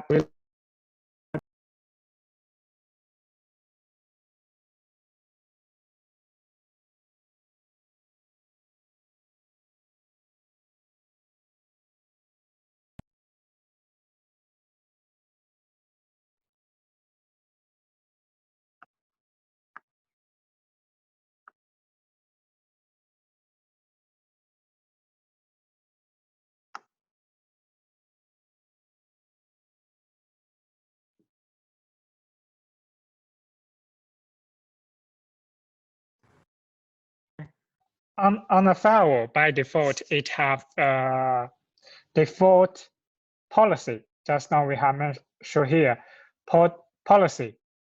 Default policy, the security policy. In the security policy, it have the default security policy.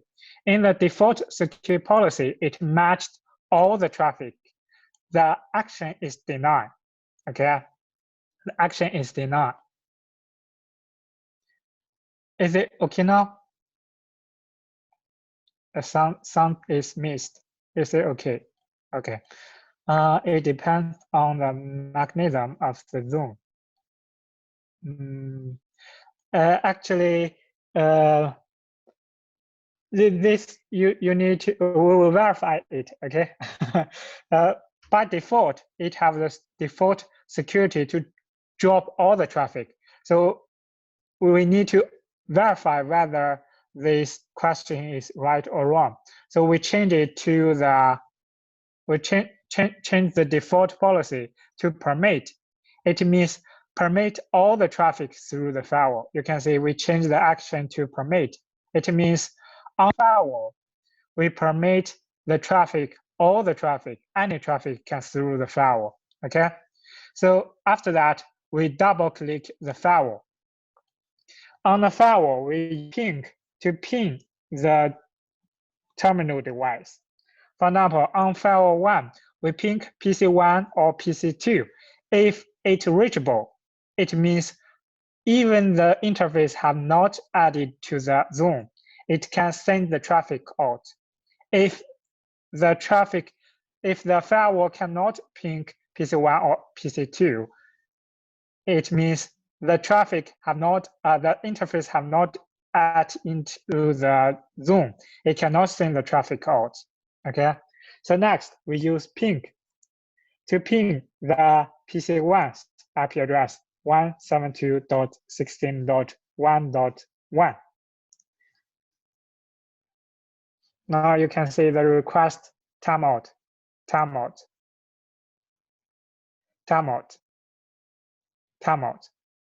Okay, this means the firewall cannot access to PC1. We ping PC2.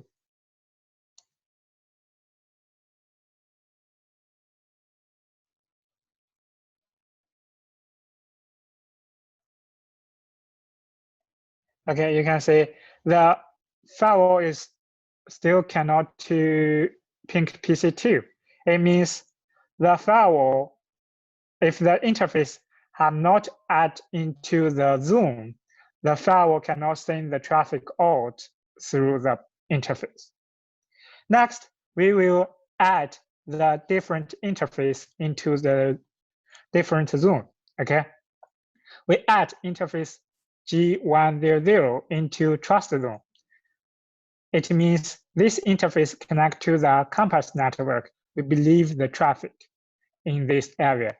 And interface G101 add into untrust zone. It means this interface connect to the internet. We don't believe the traffic comes from this zone.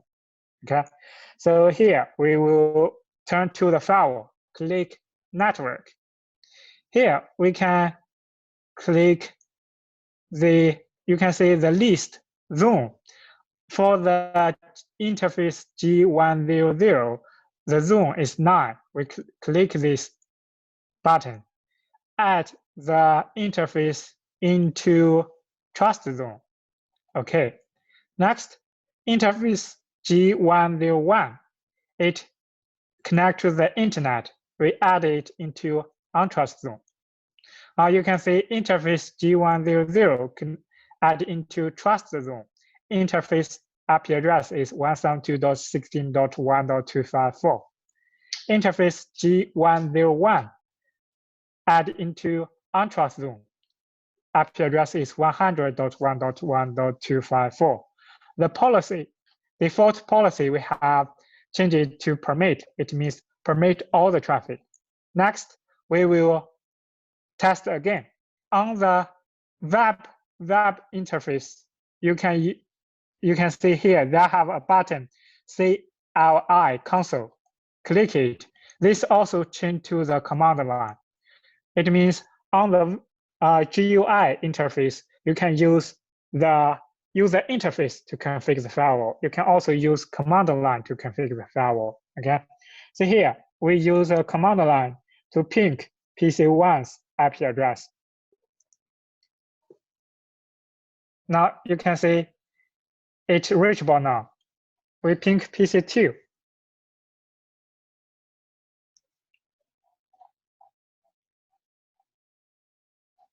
Now PC2 is reachable.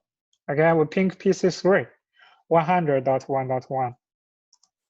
Oh, sorry, ping 100.1.1. Now you can, it's reachable. So we verify it if the interface on the firewall, it have not added to the security zone.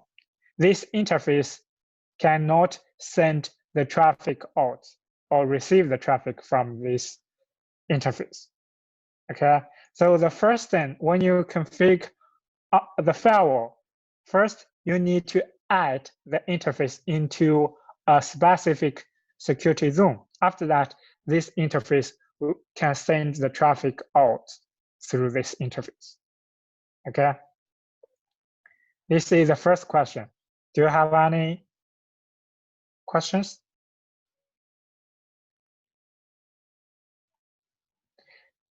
Yeah, this answer is cannot.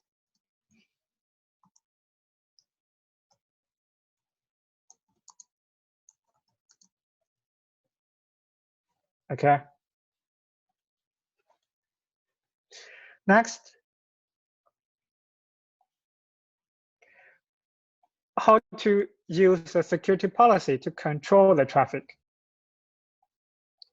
It means just now we have mentioned if we use a firewall to control the traffic, it's based on the security zone, trust zone, destination zone, trust zone, untrust zone, or DMZ zone, different zones. But how to use security policy to control it? We turn to the web page. Here, we have mentioned in the security policy, by default, the firewall will drop all the traffic. We change it back. The firewall will drop all the traffic, okay? If now you test on the firewall, we change the default policy's action is deny. We ping the PC1 or PC2 again. Now you can see it's unreachable. It means the firewall will drop the traffic because this traffic matched the default security policy. So it dropped all the traffic. If we want to permit one specific traffic through the firewall, we need to configure a security policy. Okay. So for example, in this topology, we want to make the campus network have access to the internet. It means PC1 and PC2 can access to PC3. How to use a security policy to control the traffic. So here we need to add a new policy on the firewall. Click security policy, add a new policy. You can see if we click add, just now we click the button add, it will show this page. First, you need to give the policy a name. We give it from intranet to internet. Okay, this means the traffic comes from PC1 and PC2 sent to PC3. Okay, this is a policy's function. Next, the description. This you can give it a comment for the policies. Policy group. Here we just use one policy, so we don't need to create a group. Tags. Tags used to identify the different policies. So here we don't need to use the tags to identify it. Okay. VLAN ID. If you configure the policy on a layer 2 device, it means the firewall worked at layer 2. You can based on VLAN ID to match the traffic. But here the firewall worked at layer 3, so you don't need to use the VLAN ID. Source zone. We can based on the zone to control the traffic. So here we need to select the source zone, destination zone based on the zone to match the traffic. In this policy, we want to match the traffic comes from PC1 and PC2 sent to PC3. So the source zone, it will comes from trust zone. Destination zone is untrust zone. This is one direction from PC1 and PC2 sent to PC3. So we can use based on the zone to describe the directions. Okay, so source zone here, we select trust. Destination zone, select untrust. It means the traffic sent from PC1 and PC2 to PC3. Okay, next, we can also use the IP address to match the traffic. Here, the source address, it comes from the IP segment 172.16.1.0/24. So here, the IP address, we can give it a range, use 172.16.1.0/24. This is a range, IP address range. Okay. Next, destination address should be the PC3's IP segment. So here we will use 100.1.1.0/24. So the traffic will be matched by the zone and IP address. The users we have not create. Access mode not create. Device don't need. Service don't need. If you not select these options, it will keep it as a default. Default is any. Any means match all these informations.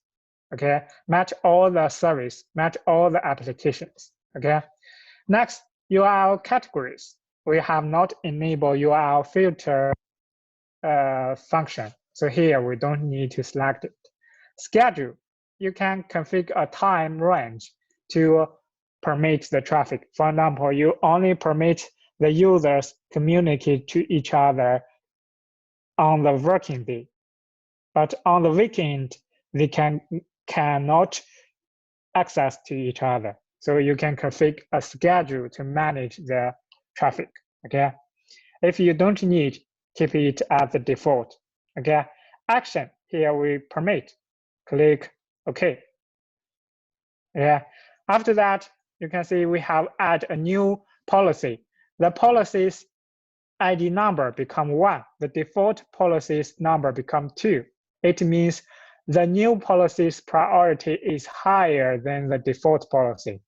If the traffic received by the firewall, it will match the new policy at first, and then if not match the new policy, match the default policy. Okay. In the new policy, the name is from intranet to internet. The source zone is trust. destination zone untrust. Source address is 172.16.1.0/24. Destination address is 100.1.1.0/24. Actions permit. It means the traffic from PC1 and PC2 can through the firewall to the PC3. Okay. Next, we will verify this configuration whether it's success. On PC1, we double-click PC1. After that, click the button Commander. So on the PC1, we can use command line to test whether it can reachable to PC3. So here we use ping. On PC1, we ping PC3.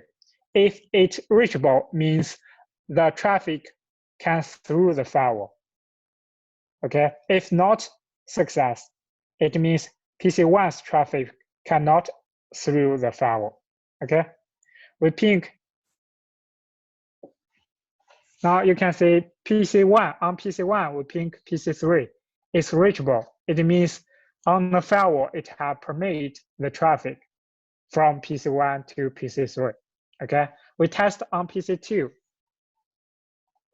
Ping PC3, 100.1.1. It's also matched the policy, security policy on the firewall. So PC2 can also access to PC3. Any question?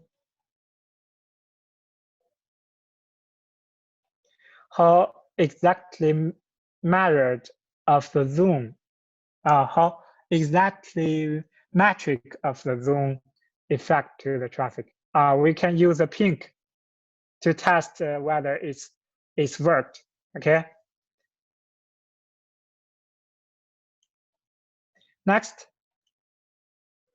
we only configure a security policy to permit the traffic from PC1 and PC2 to PC3. But now we double click PC3.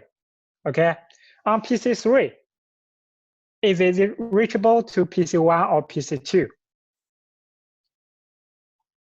Just now on the firewall, we configure a policy to permit the traffic from PC1 and PC2 to PC3. But now we want to use PC3 to ping PC1 or PC2. Is it reachable?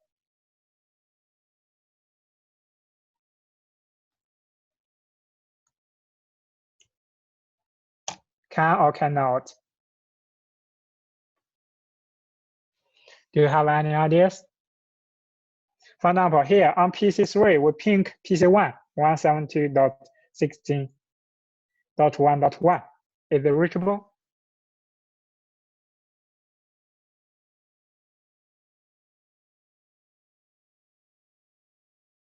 Reachable.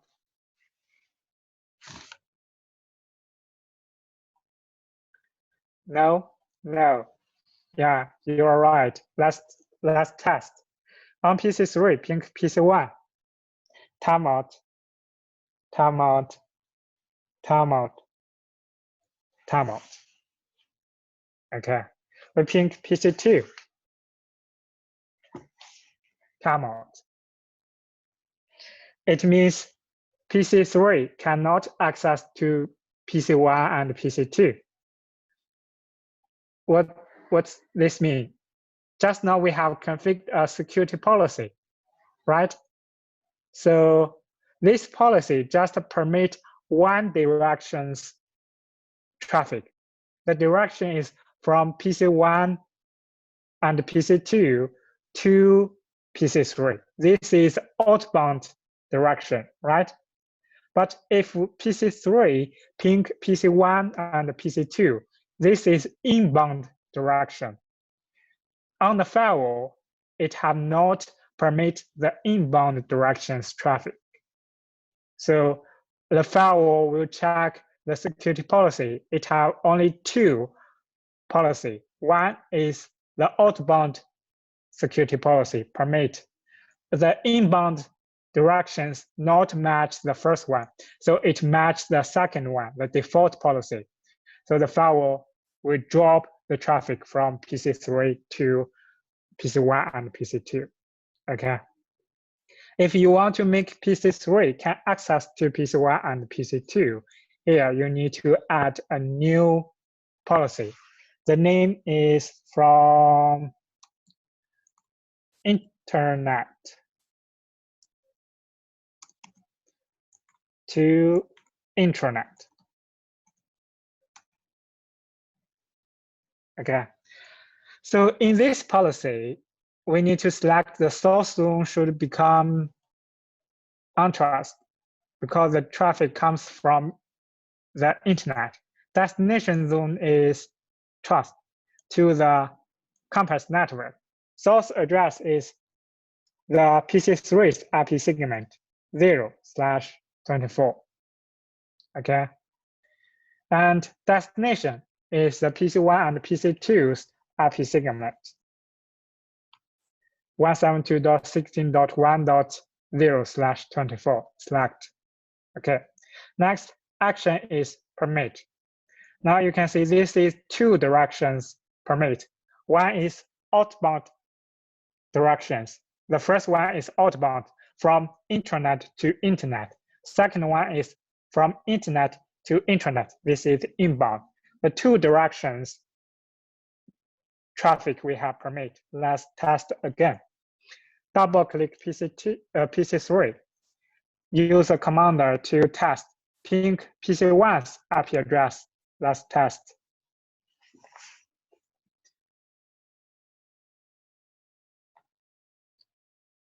Unreachable. Anything wrong?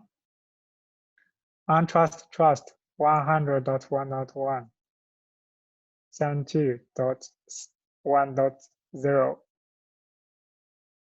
Let's check. It's okay. Let's think the PC2 whether it's correct.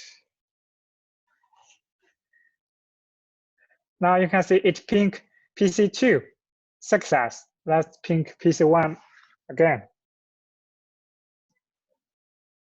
Maybe it's okay now. So on the PC3, we ping PC2 and PC1 is reachable.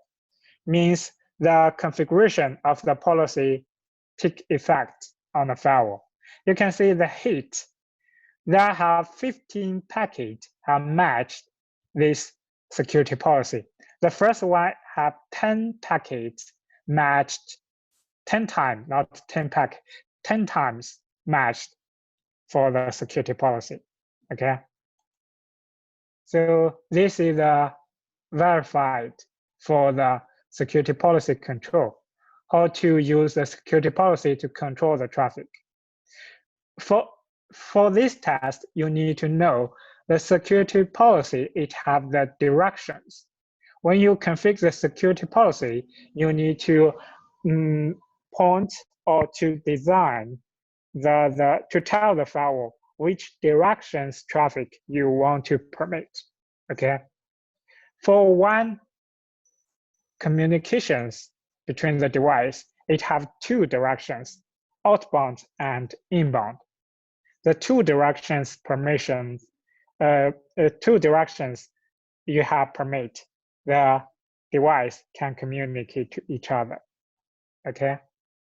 This is the second question. We can use the security policy based on the zone and IP address to match the traffic. Okay. Do you have any question?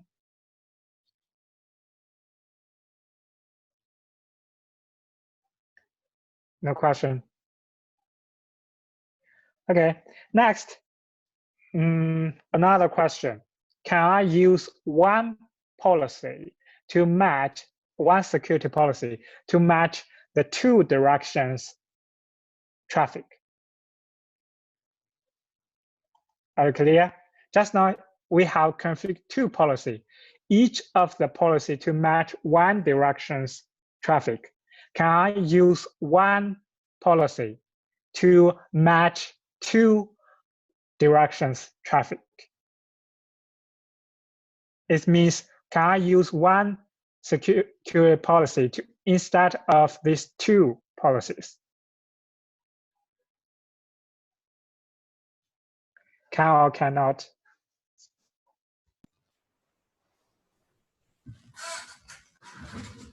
The security policies have directions. Yeah. I think no. No.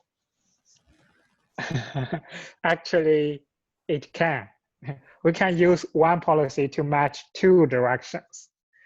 For example, we delete these two policies. Use one policy to instead of these two. Okay. We configure a new policy. Okay. The policy name is internet and intranet.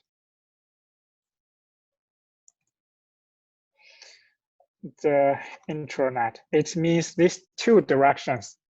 Okay, two directions. The traffic between internet and intranet. So if you want to use one policy to match two directions for the source zone should be two source zone, right? Multiply button, yeah? Yeah, the multiple button. We need to select two zone, trust zone and untrust zone. It means the two zones can generate the traffic. Okay. Next, destination zone, we select multiple, trust and untrust. It means the traffic can send to trust zone and untrust zone. Okay. They have no order. You can change the order. For example, the source zone is trust, untrust. Destination zone is you can also use untrust, trust. For this option, they have no order. It's just two parameters. Okay. And source address. The source address have two, right? For the PC1 and PC2's IP address, 172.16.1.0/24.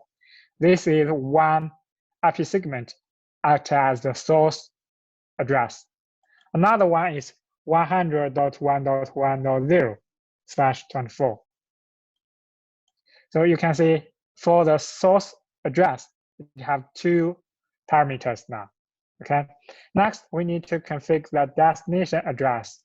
It's also 172.16.1.0/24. And destination 100.1.0/24. Okay. Next, this match the two directions from trust to untrust, from untrust to trust. Okay. Address is also matched. Next, action is permit. Click OK. Now we have configured one policy to match two directions. We will verify this policy whether it's worked. On PC1, we ping PC3 to test it whether it's reachable. Now you can see it's reachable. PC1 ping PC3. This is from trust to untrust. It's reachable, right? Next, we turn to PC3 to ping PC1. 172.16.1.1. Now it's still reachable. It means from untrust to trust, it's reachable. Any questions? We can use one policy to match the two directions. Use a multiple zone to match the traffic, to match the zones, and use multiple IP address to match the traffic. Okay. This is question number 2. Question number 3. What scenario need to permit the traffic to the local zone?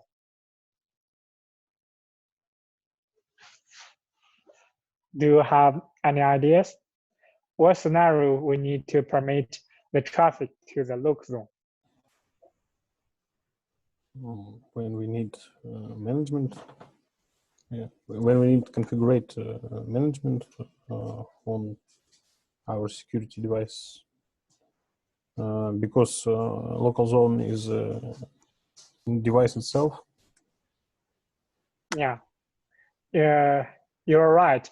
Actually, for example, this is a PC1. The PC1 want to log into the firewall. Okay, for example, PC1 want to log into the firewall. We need to make PC1 can access to the firewall. The firewall's IP address is the interface G100's IP address because PC1 connect to the interface G100 directly, right? So here, if PC1 want to log into the firewall through interface G100, we need to permit the traffic from trust zone to local zone. Okay. At the beginning, we will do a test. We use ping on PC1. We will ping firewall's address whether it's reachable. Ping. The IP address is 172.16.1.254, right? If it's reachable, it means we don't need to configure a policy to permit the traffic. If it's not reachable, it means we need to configure a policy to permit the traffic between PC1 and firewall 1. Okay? It's reachable. Why?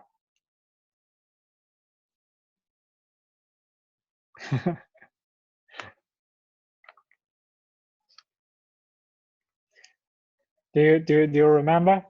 Or why? Or why it's reachable? Actually, on a firewall, just now we have here configure the interface. Just now we have enable the access management. You can see in the access management, we have permit the ping through this interface. So the traffic can send to the firewall directly. This means the access management on the interface priority is higher than the security policy. If you enable the access management function on the interface and also permit the protocol, the ping protocol, SMP protocol, you don't need to configure the policy. So the PC1 can ping the firewall 1 directly. Okay. Now we will cancel this function. Use a security policy. Let's test again. Now we will ping PC1. Now on PC1, we ping firewall 1 interface IP address. It's not reachable now. Okay. Next, if we want to permit this protocol, we need to configure policy. Here we click the policy. Add a policy. The policy's name is from PC1 to firewall. Okay. The source zone, you can see in the topology. The source zone is PC1's zone. PC1 in the trust zone. So the traffic will comes from trust. Okay, comes from trust. Sent to the firewall.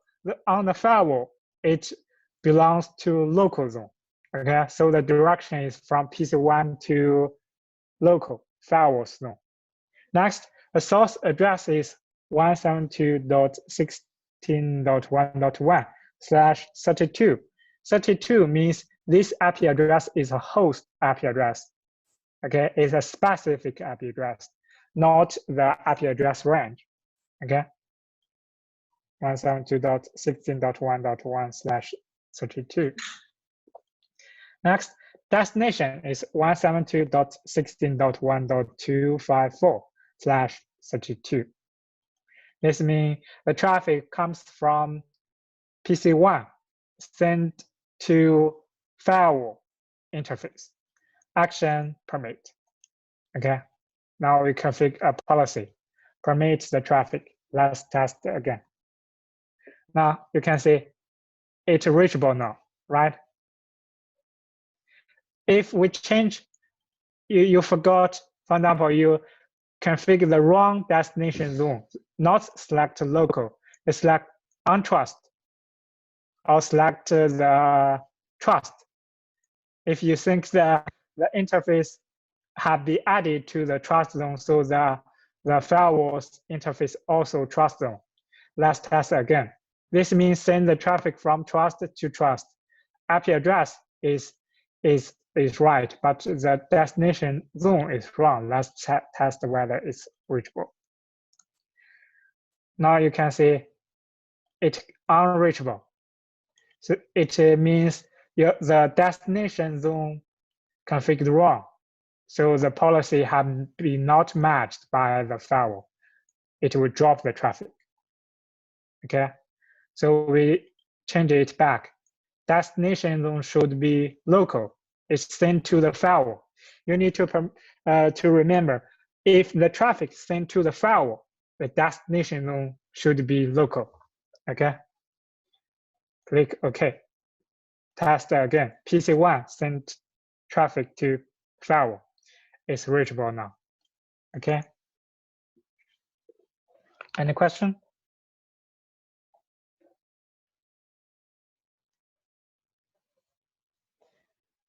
No question.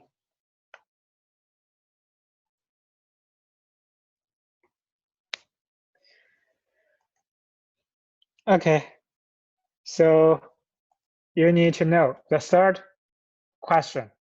What scenario need to permit the traffic to the local? This answer is if the traffic sent to the firewall.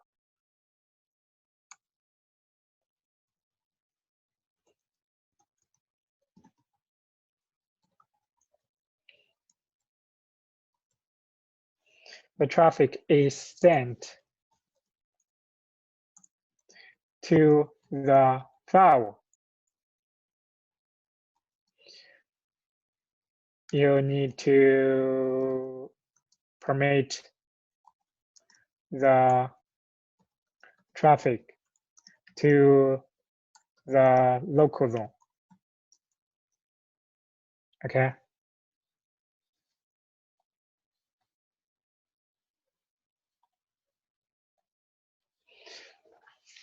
Any questions?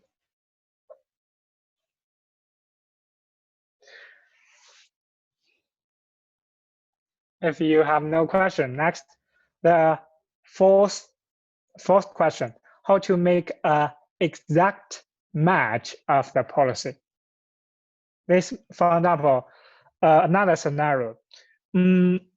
Just now we have make PC1 and PC2 can access to PC3, use one security policy, right?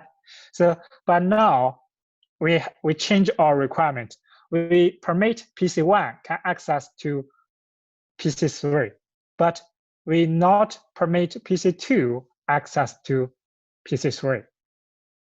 How to achieve it? It means PC1 and PC3 can communicate to each other, but PC2 and PC3, they cannot to communicate to each other. What should we do? Based on the configuration just now we have finished.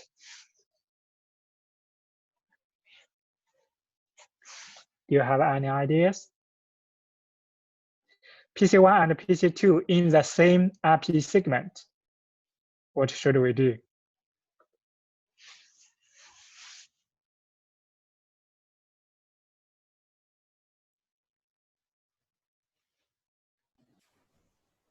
Maybe we need to define only one source IP in the policy. You mean we just now we have configured one policy, right? You mean we need to change this policy to two?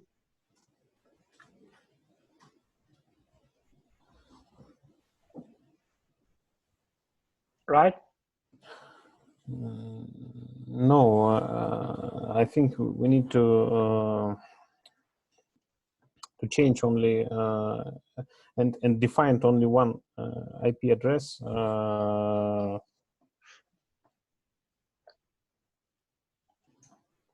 you mean in the source? You mean in the source address here, the IP segment changed to a specific IP address, right?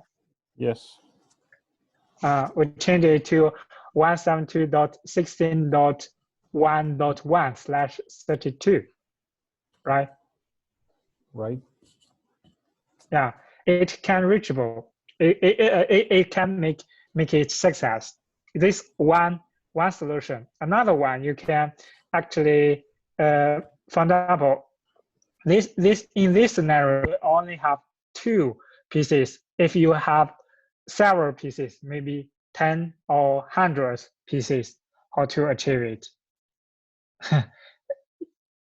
It means if you want to make some PC can send the traffic code, but some PC cannot. In this scenario, you can use 2 policy to achieve it. Okay. In this scenario, we also configure a policy. In this policy, we will match one IP segment. So in this IP segment, all the PCs can send the traffic out. Okay. So you can see this IP segment matched at least 255 hosts, right? So in this IP segment, those PCs can send the traffic out, right? But if you want to limit several PCs cannot send the traffic out, you can add a new policy. Use another policy to deny the traffic.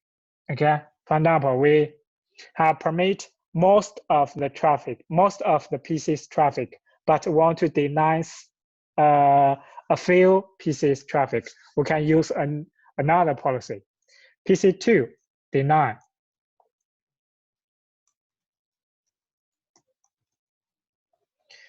Here we will use also 2 directions. So here we select trust, untrust. Destination is also trust, untrust. Okay. A source address. Here you need to tap the PC2's specific IP address .1.2/32. And the destination is also the IP segment 32.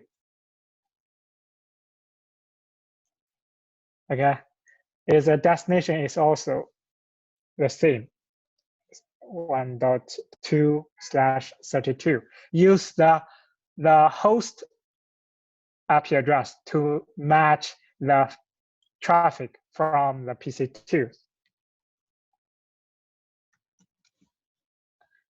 Okay, next action. Here we change it to deny. It means deny the traffic between PC2 and PC3. Click OK. Okay, you can see we configure a new policy, PC2 deny. Match the specific IP address of PC2. Permit the other traffic in the IP segment 172.16.1.0. Okay. But we need to put this rule on top of list. Yeah, you're right. This is the following question I want to explain. If you not change the order, the firewall will match it from the top one to the last one. So if we configure a new policy, it will add it to the last order. So here, if you forgot to change the order, the traffic will match the first one. Okay, for example, we will test if we use PC2 to ping PC3. Ping 100.1.1.1.1.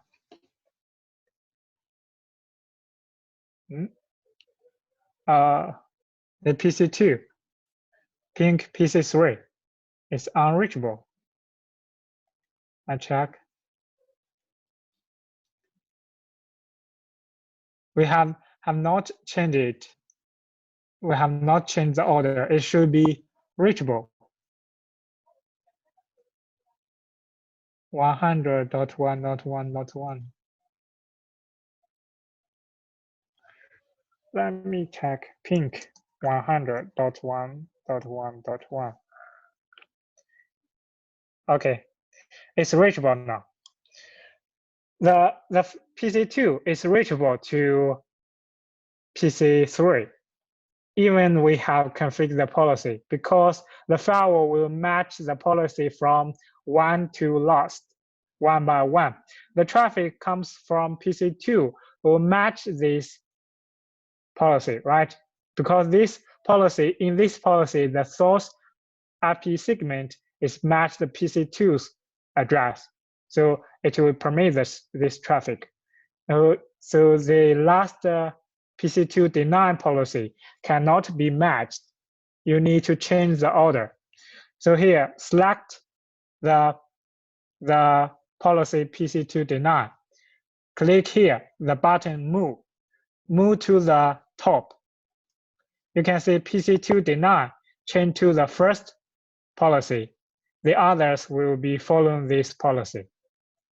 If the traffic generated by PC2 sent to the PC3, it will match this policy at first, so it will drop. The PC1 will match the third policy it will permit, okay? So we'll test on PC2, pink. Is it wrong? Maybe we need to clean the session table. Clear.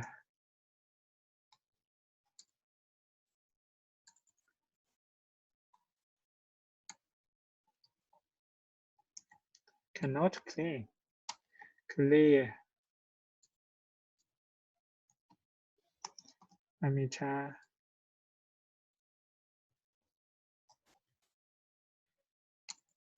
Know this commander. Clear.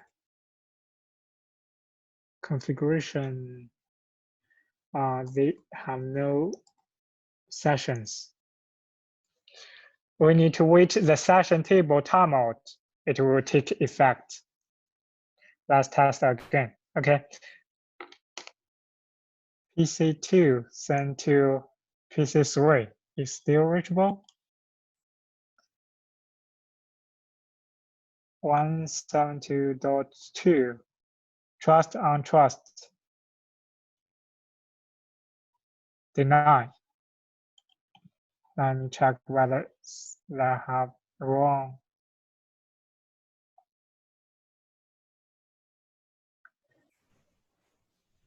Maybe you need to apply somehow this rule.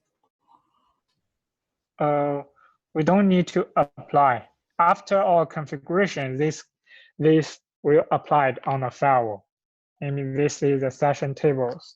Because on the firewall, it will based on the session table. You can see we use display session firewall session table. If on the firewall, it have the record the session tables. In the session table, it have records the sessions. The traffic match these sessions. The firewall will permit it directly, not check the security policy. Okay. If only the session tables timed out, the firewall receive the traffic. It need to check the security policy based on the security policy to create a session table for the traffic. Okay. Let me test again. Still reachable. It's normal. Maybe the sessions need. By default, the session table will time out is 5 minutes. Okay. After 5 minutes, you can see all these sessions will time out. If the firewall records the sessions, just now we have pink PC1 PC2 can reachable to PC3. It will record it in the session table. After 5 minutes, they have no traffic through the firewall. these sessions will be clean. The firewall will, based on the security policy, to create a new session. If it permit, if deny, it drop the packet directly. Okay. Do you have any question? Can you show the rule again? First rule. This one? That seems like it's a mistake at source address. It should be 101.1.1. You mean this one? Yes. We changed it 100.1.1.132. If you use 024, it's an IP segment. It can match the destination address. But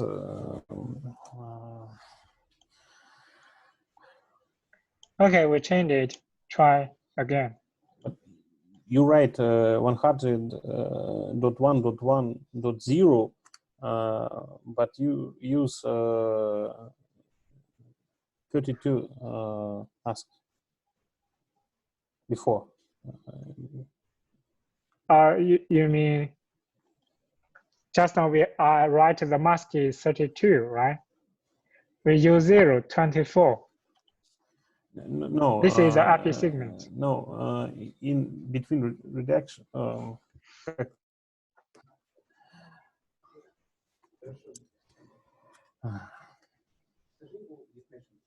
Last time you write 100.1.1.0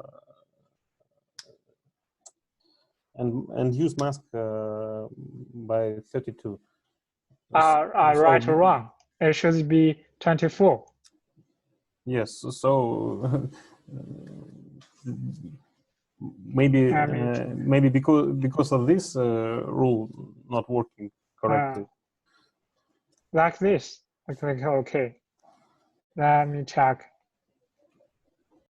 Okay. This is 24. Mask is 24 now. Okay. Let's test again. Pink PC2 to it's unreachable now. Correct now. Just now maybe this is a mask I write wrong. I didn't find. I want to tap it is 24, not 32. Okay. Well, if you tap 32, it means 100.1.1.0 is a host IP address, right? So it's not matched the traffic from PC2 to PC3. It will match the third one. It caused the problem is can access. Okay. Okay. Do you have any question?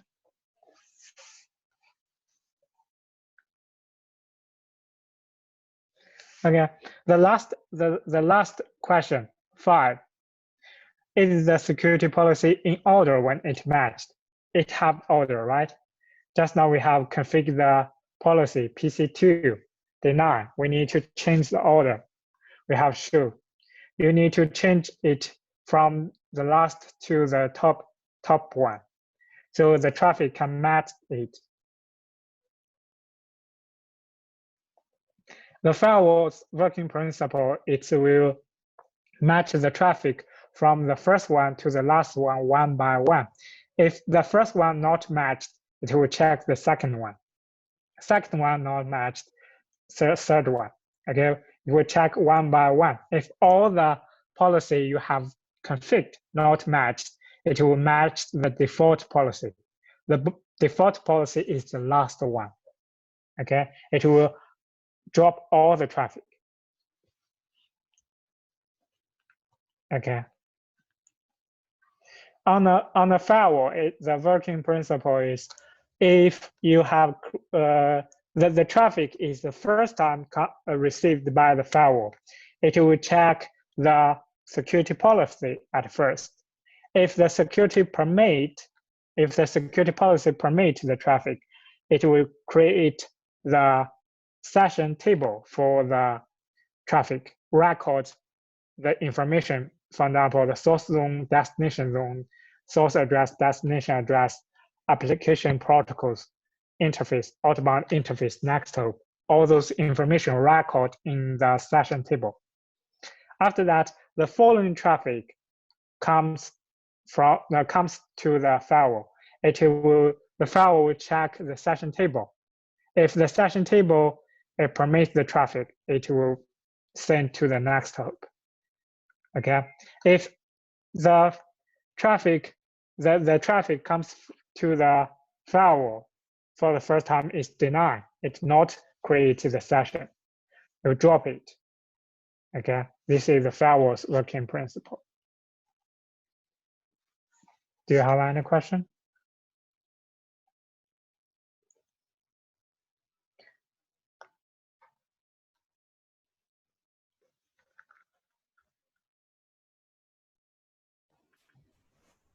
Tom, I may be annoying, but I will repeat my question about meaning of value of metric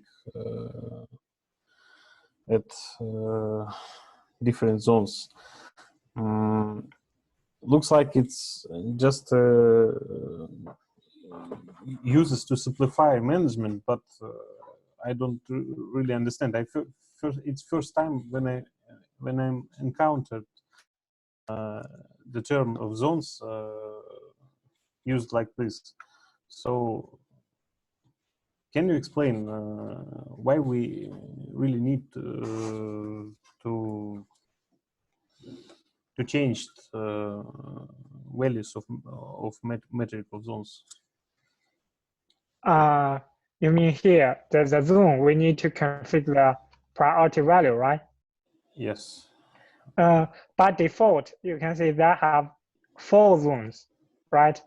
The local zone's priority is 100, is the highest priority value. The trust zone is 85, untrust is 5, DMZ is 50. As usual, on the firewall, it cannot read the name of the zones because the firewall is a machine. The name is read by the human beings, by the administrator. The firewall identify the different zones based on the priority value. So different zone should have the different priority value. It's like a ID number, okay?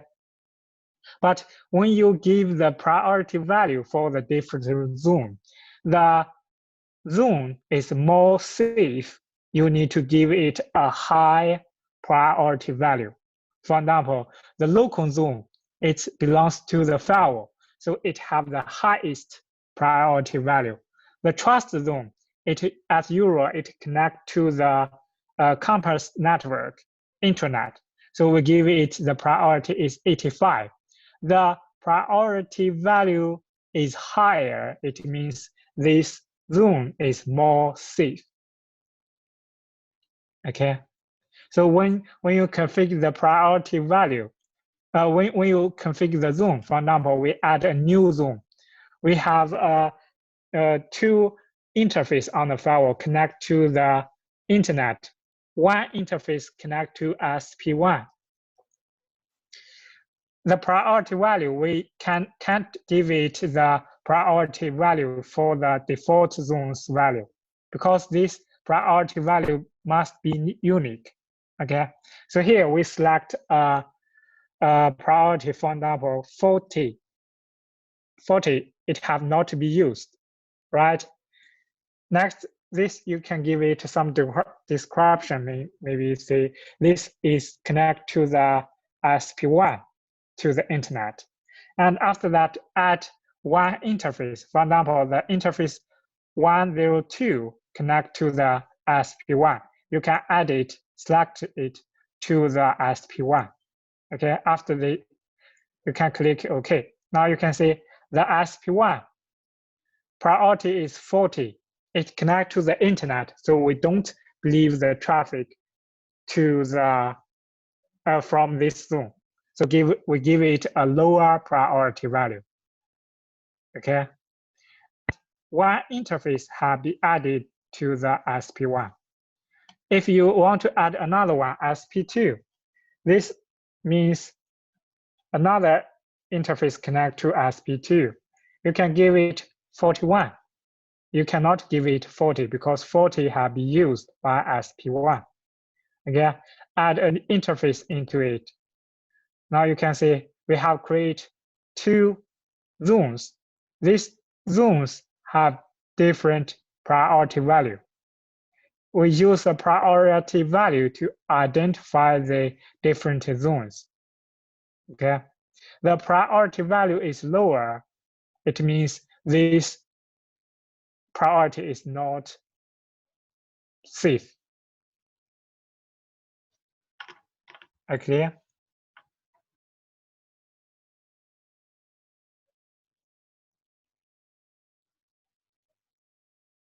Any question?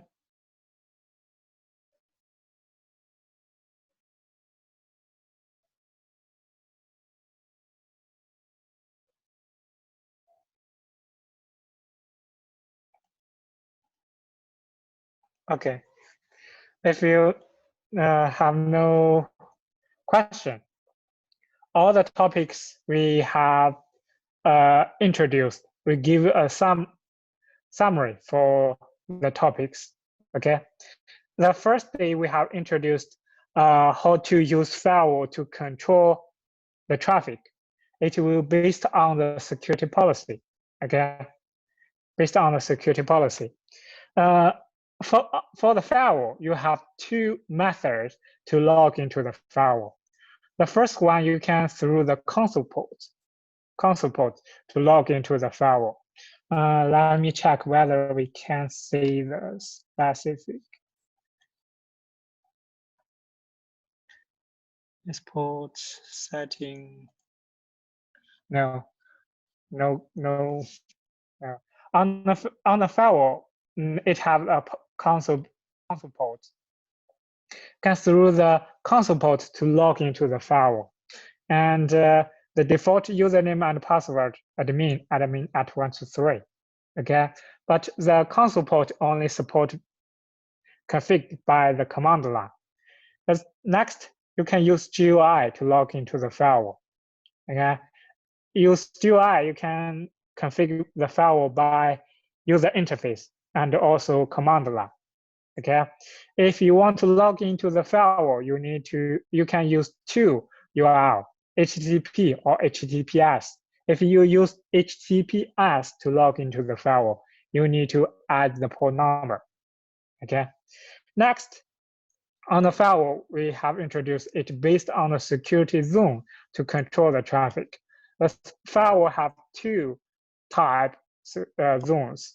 One is default zone. Default zone include 4 default zones: local, trust, untrust, DMZ. User defined zone, it means for this zone, you can create by yourself. Okay. Different zones have different priority. The firewall will use the priority to identify the different zone.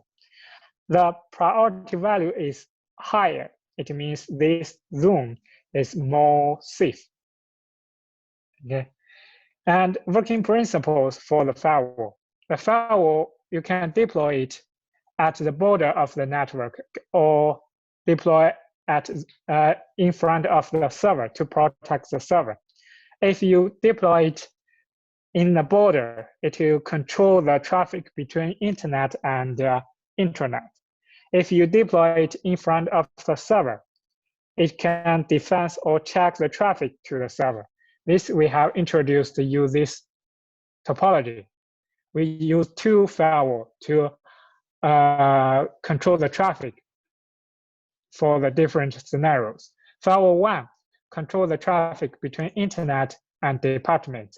Firewall 2 control the traffic between departments and servers. Okay, and they have different deployment mode. The firewall 1's deployment mode, we call it inline mode. Firewall 2, we call it offline mode. The inline mode means all the traffic through the firewall directly. Offline mode means the traffic need to make a traffic diversion and traffic injections to forwarding the traffic to the firewall. Okay, the advantage of the offline mode is you don't need to change the topology to deploy the firewall, but the configurations is difficult or is uneasy to configure. You need to configure policies to make the traffic diversion and traffic injection.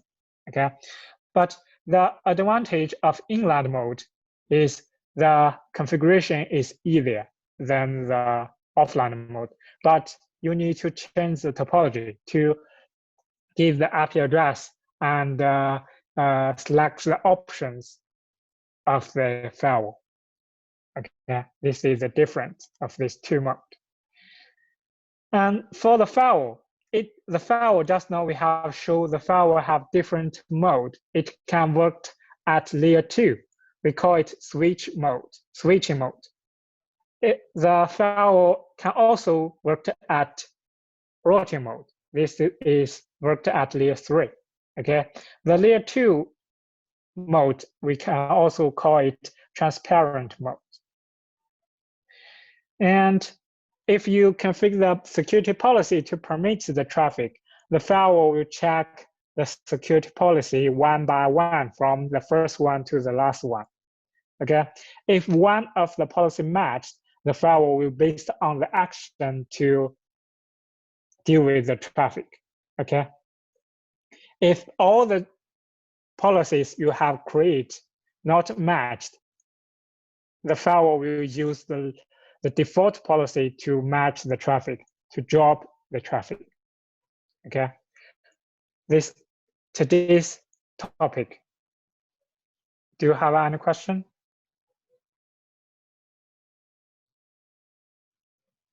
This is a summary. I used the Xmount to show the outline of this topic. Do you have any question?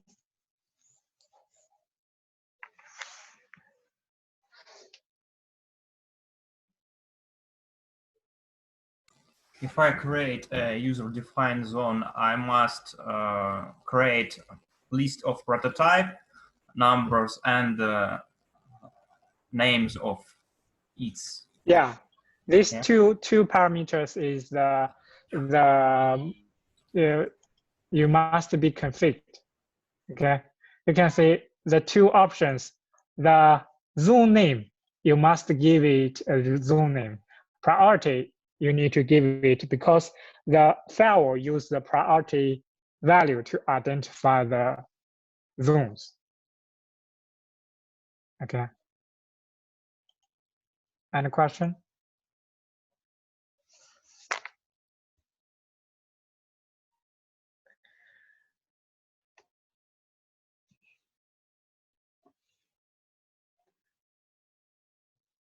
No question?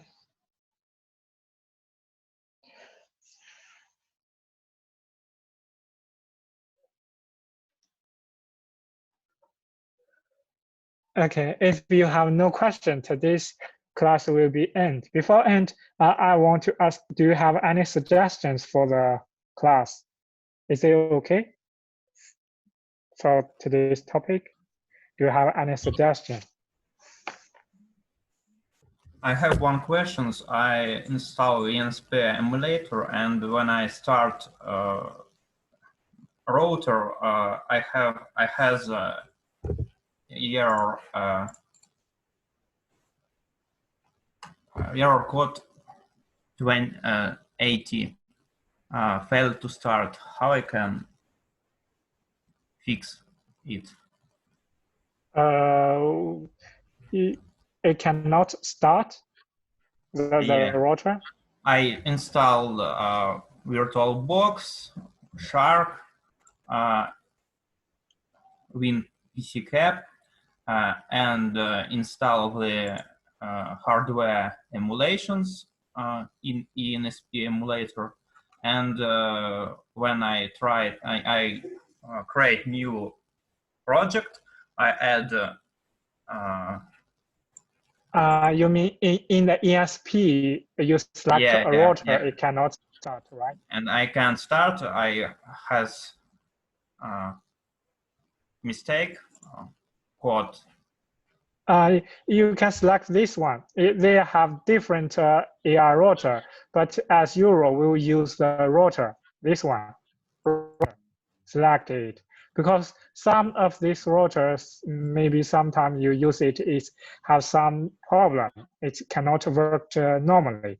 You select this one, rotor, to do the test.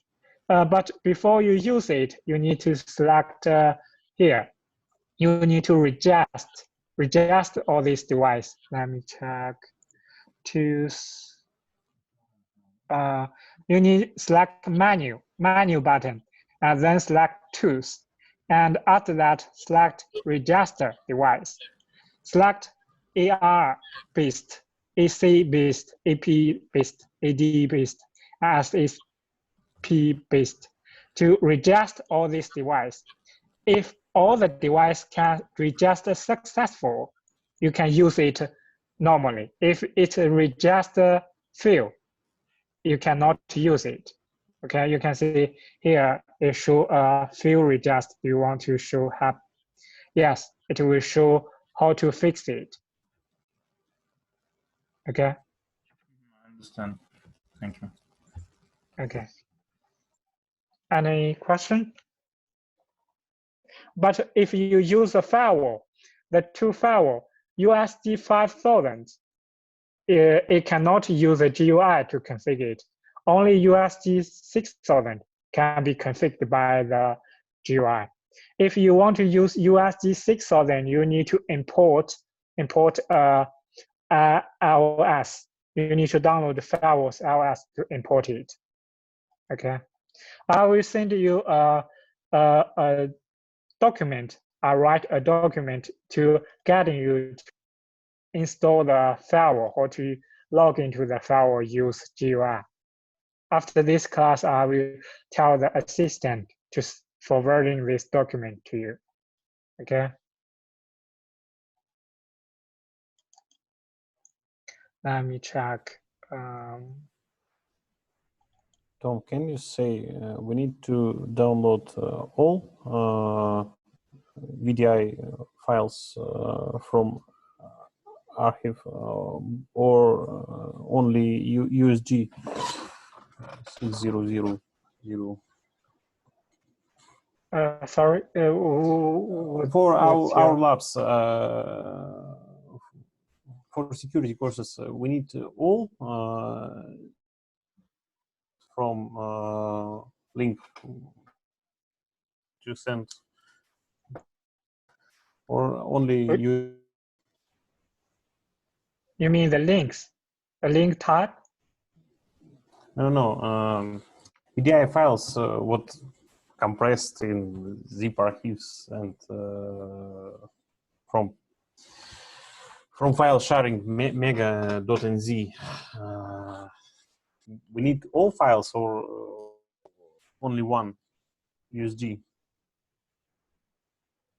You mean for the test in our class, right? Yes. We'll only use the USG 6000. Okay, thanks. Because the USG 6000 is the how to say, is nowadays Huawei's most of the firewalls is USG 6000 or USG 9000. Actually, the USG 5000 is the older version. Okay, the command line is a little different with the USG 6000. The USG 6000 is a next generation firewall. USG 5000 or USG 2000, this is the older version. The command line is different with USG 6000 and USG 9000. USG 6000 and 9000 is the new versions. Okay. Any question? This is a document I have write how to install the network adapter start the ESP cloud and configuration the firewall.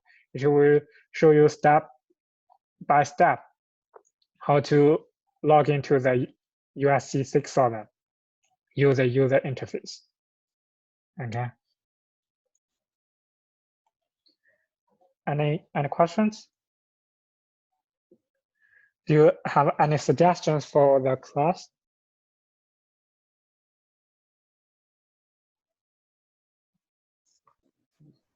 I'm only please you to use ENSP English version from for ENSP because when you show lists, it's right by Chinese and the ESP is English version. You can see all the buttons show is English version. I have changed it. You can see the language is English. What do you mean the list? Okay. When you show how to connect cloud and firewall, you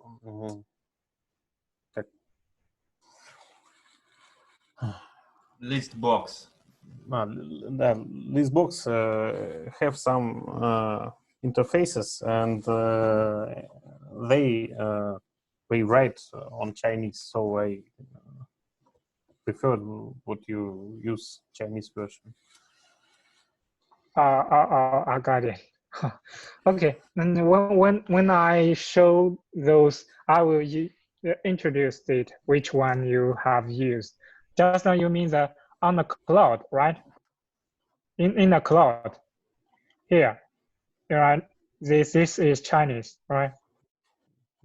Yes. But actually, it will be based on it's only one when I see Chinese. Yeah, because it will based on the system. My Windows system is Chinese version, so in the ESP, it will show it use Chinese. If in your laptop is English version, it will show it. This means adapter 3. Okay. Sorry. Question?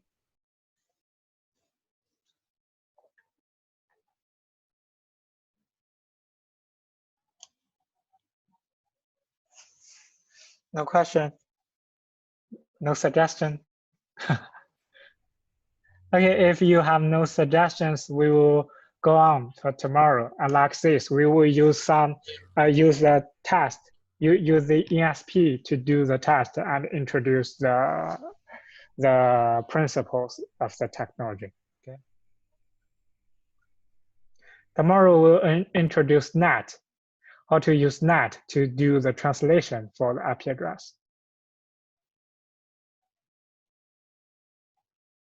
Okay, after this class, I'll send the document, the file, the test file, and the XMind, this outline to you. Okay, I'll tell the assistant, send all those things. Do you have any question?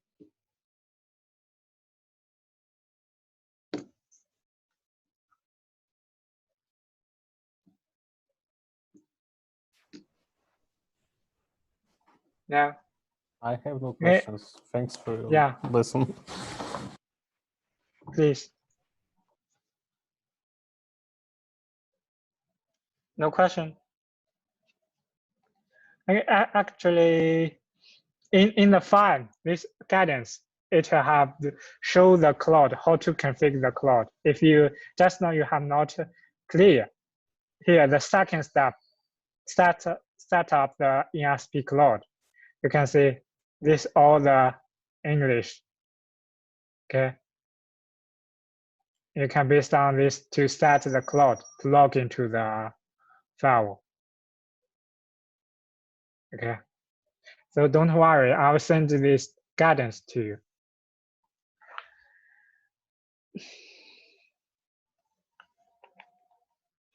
Okay.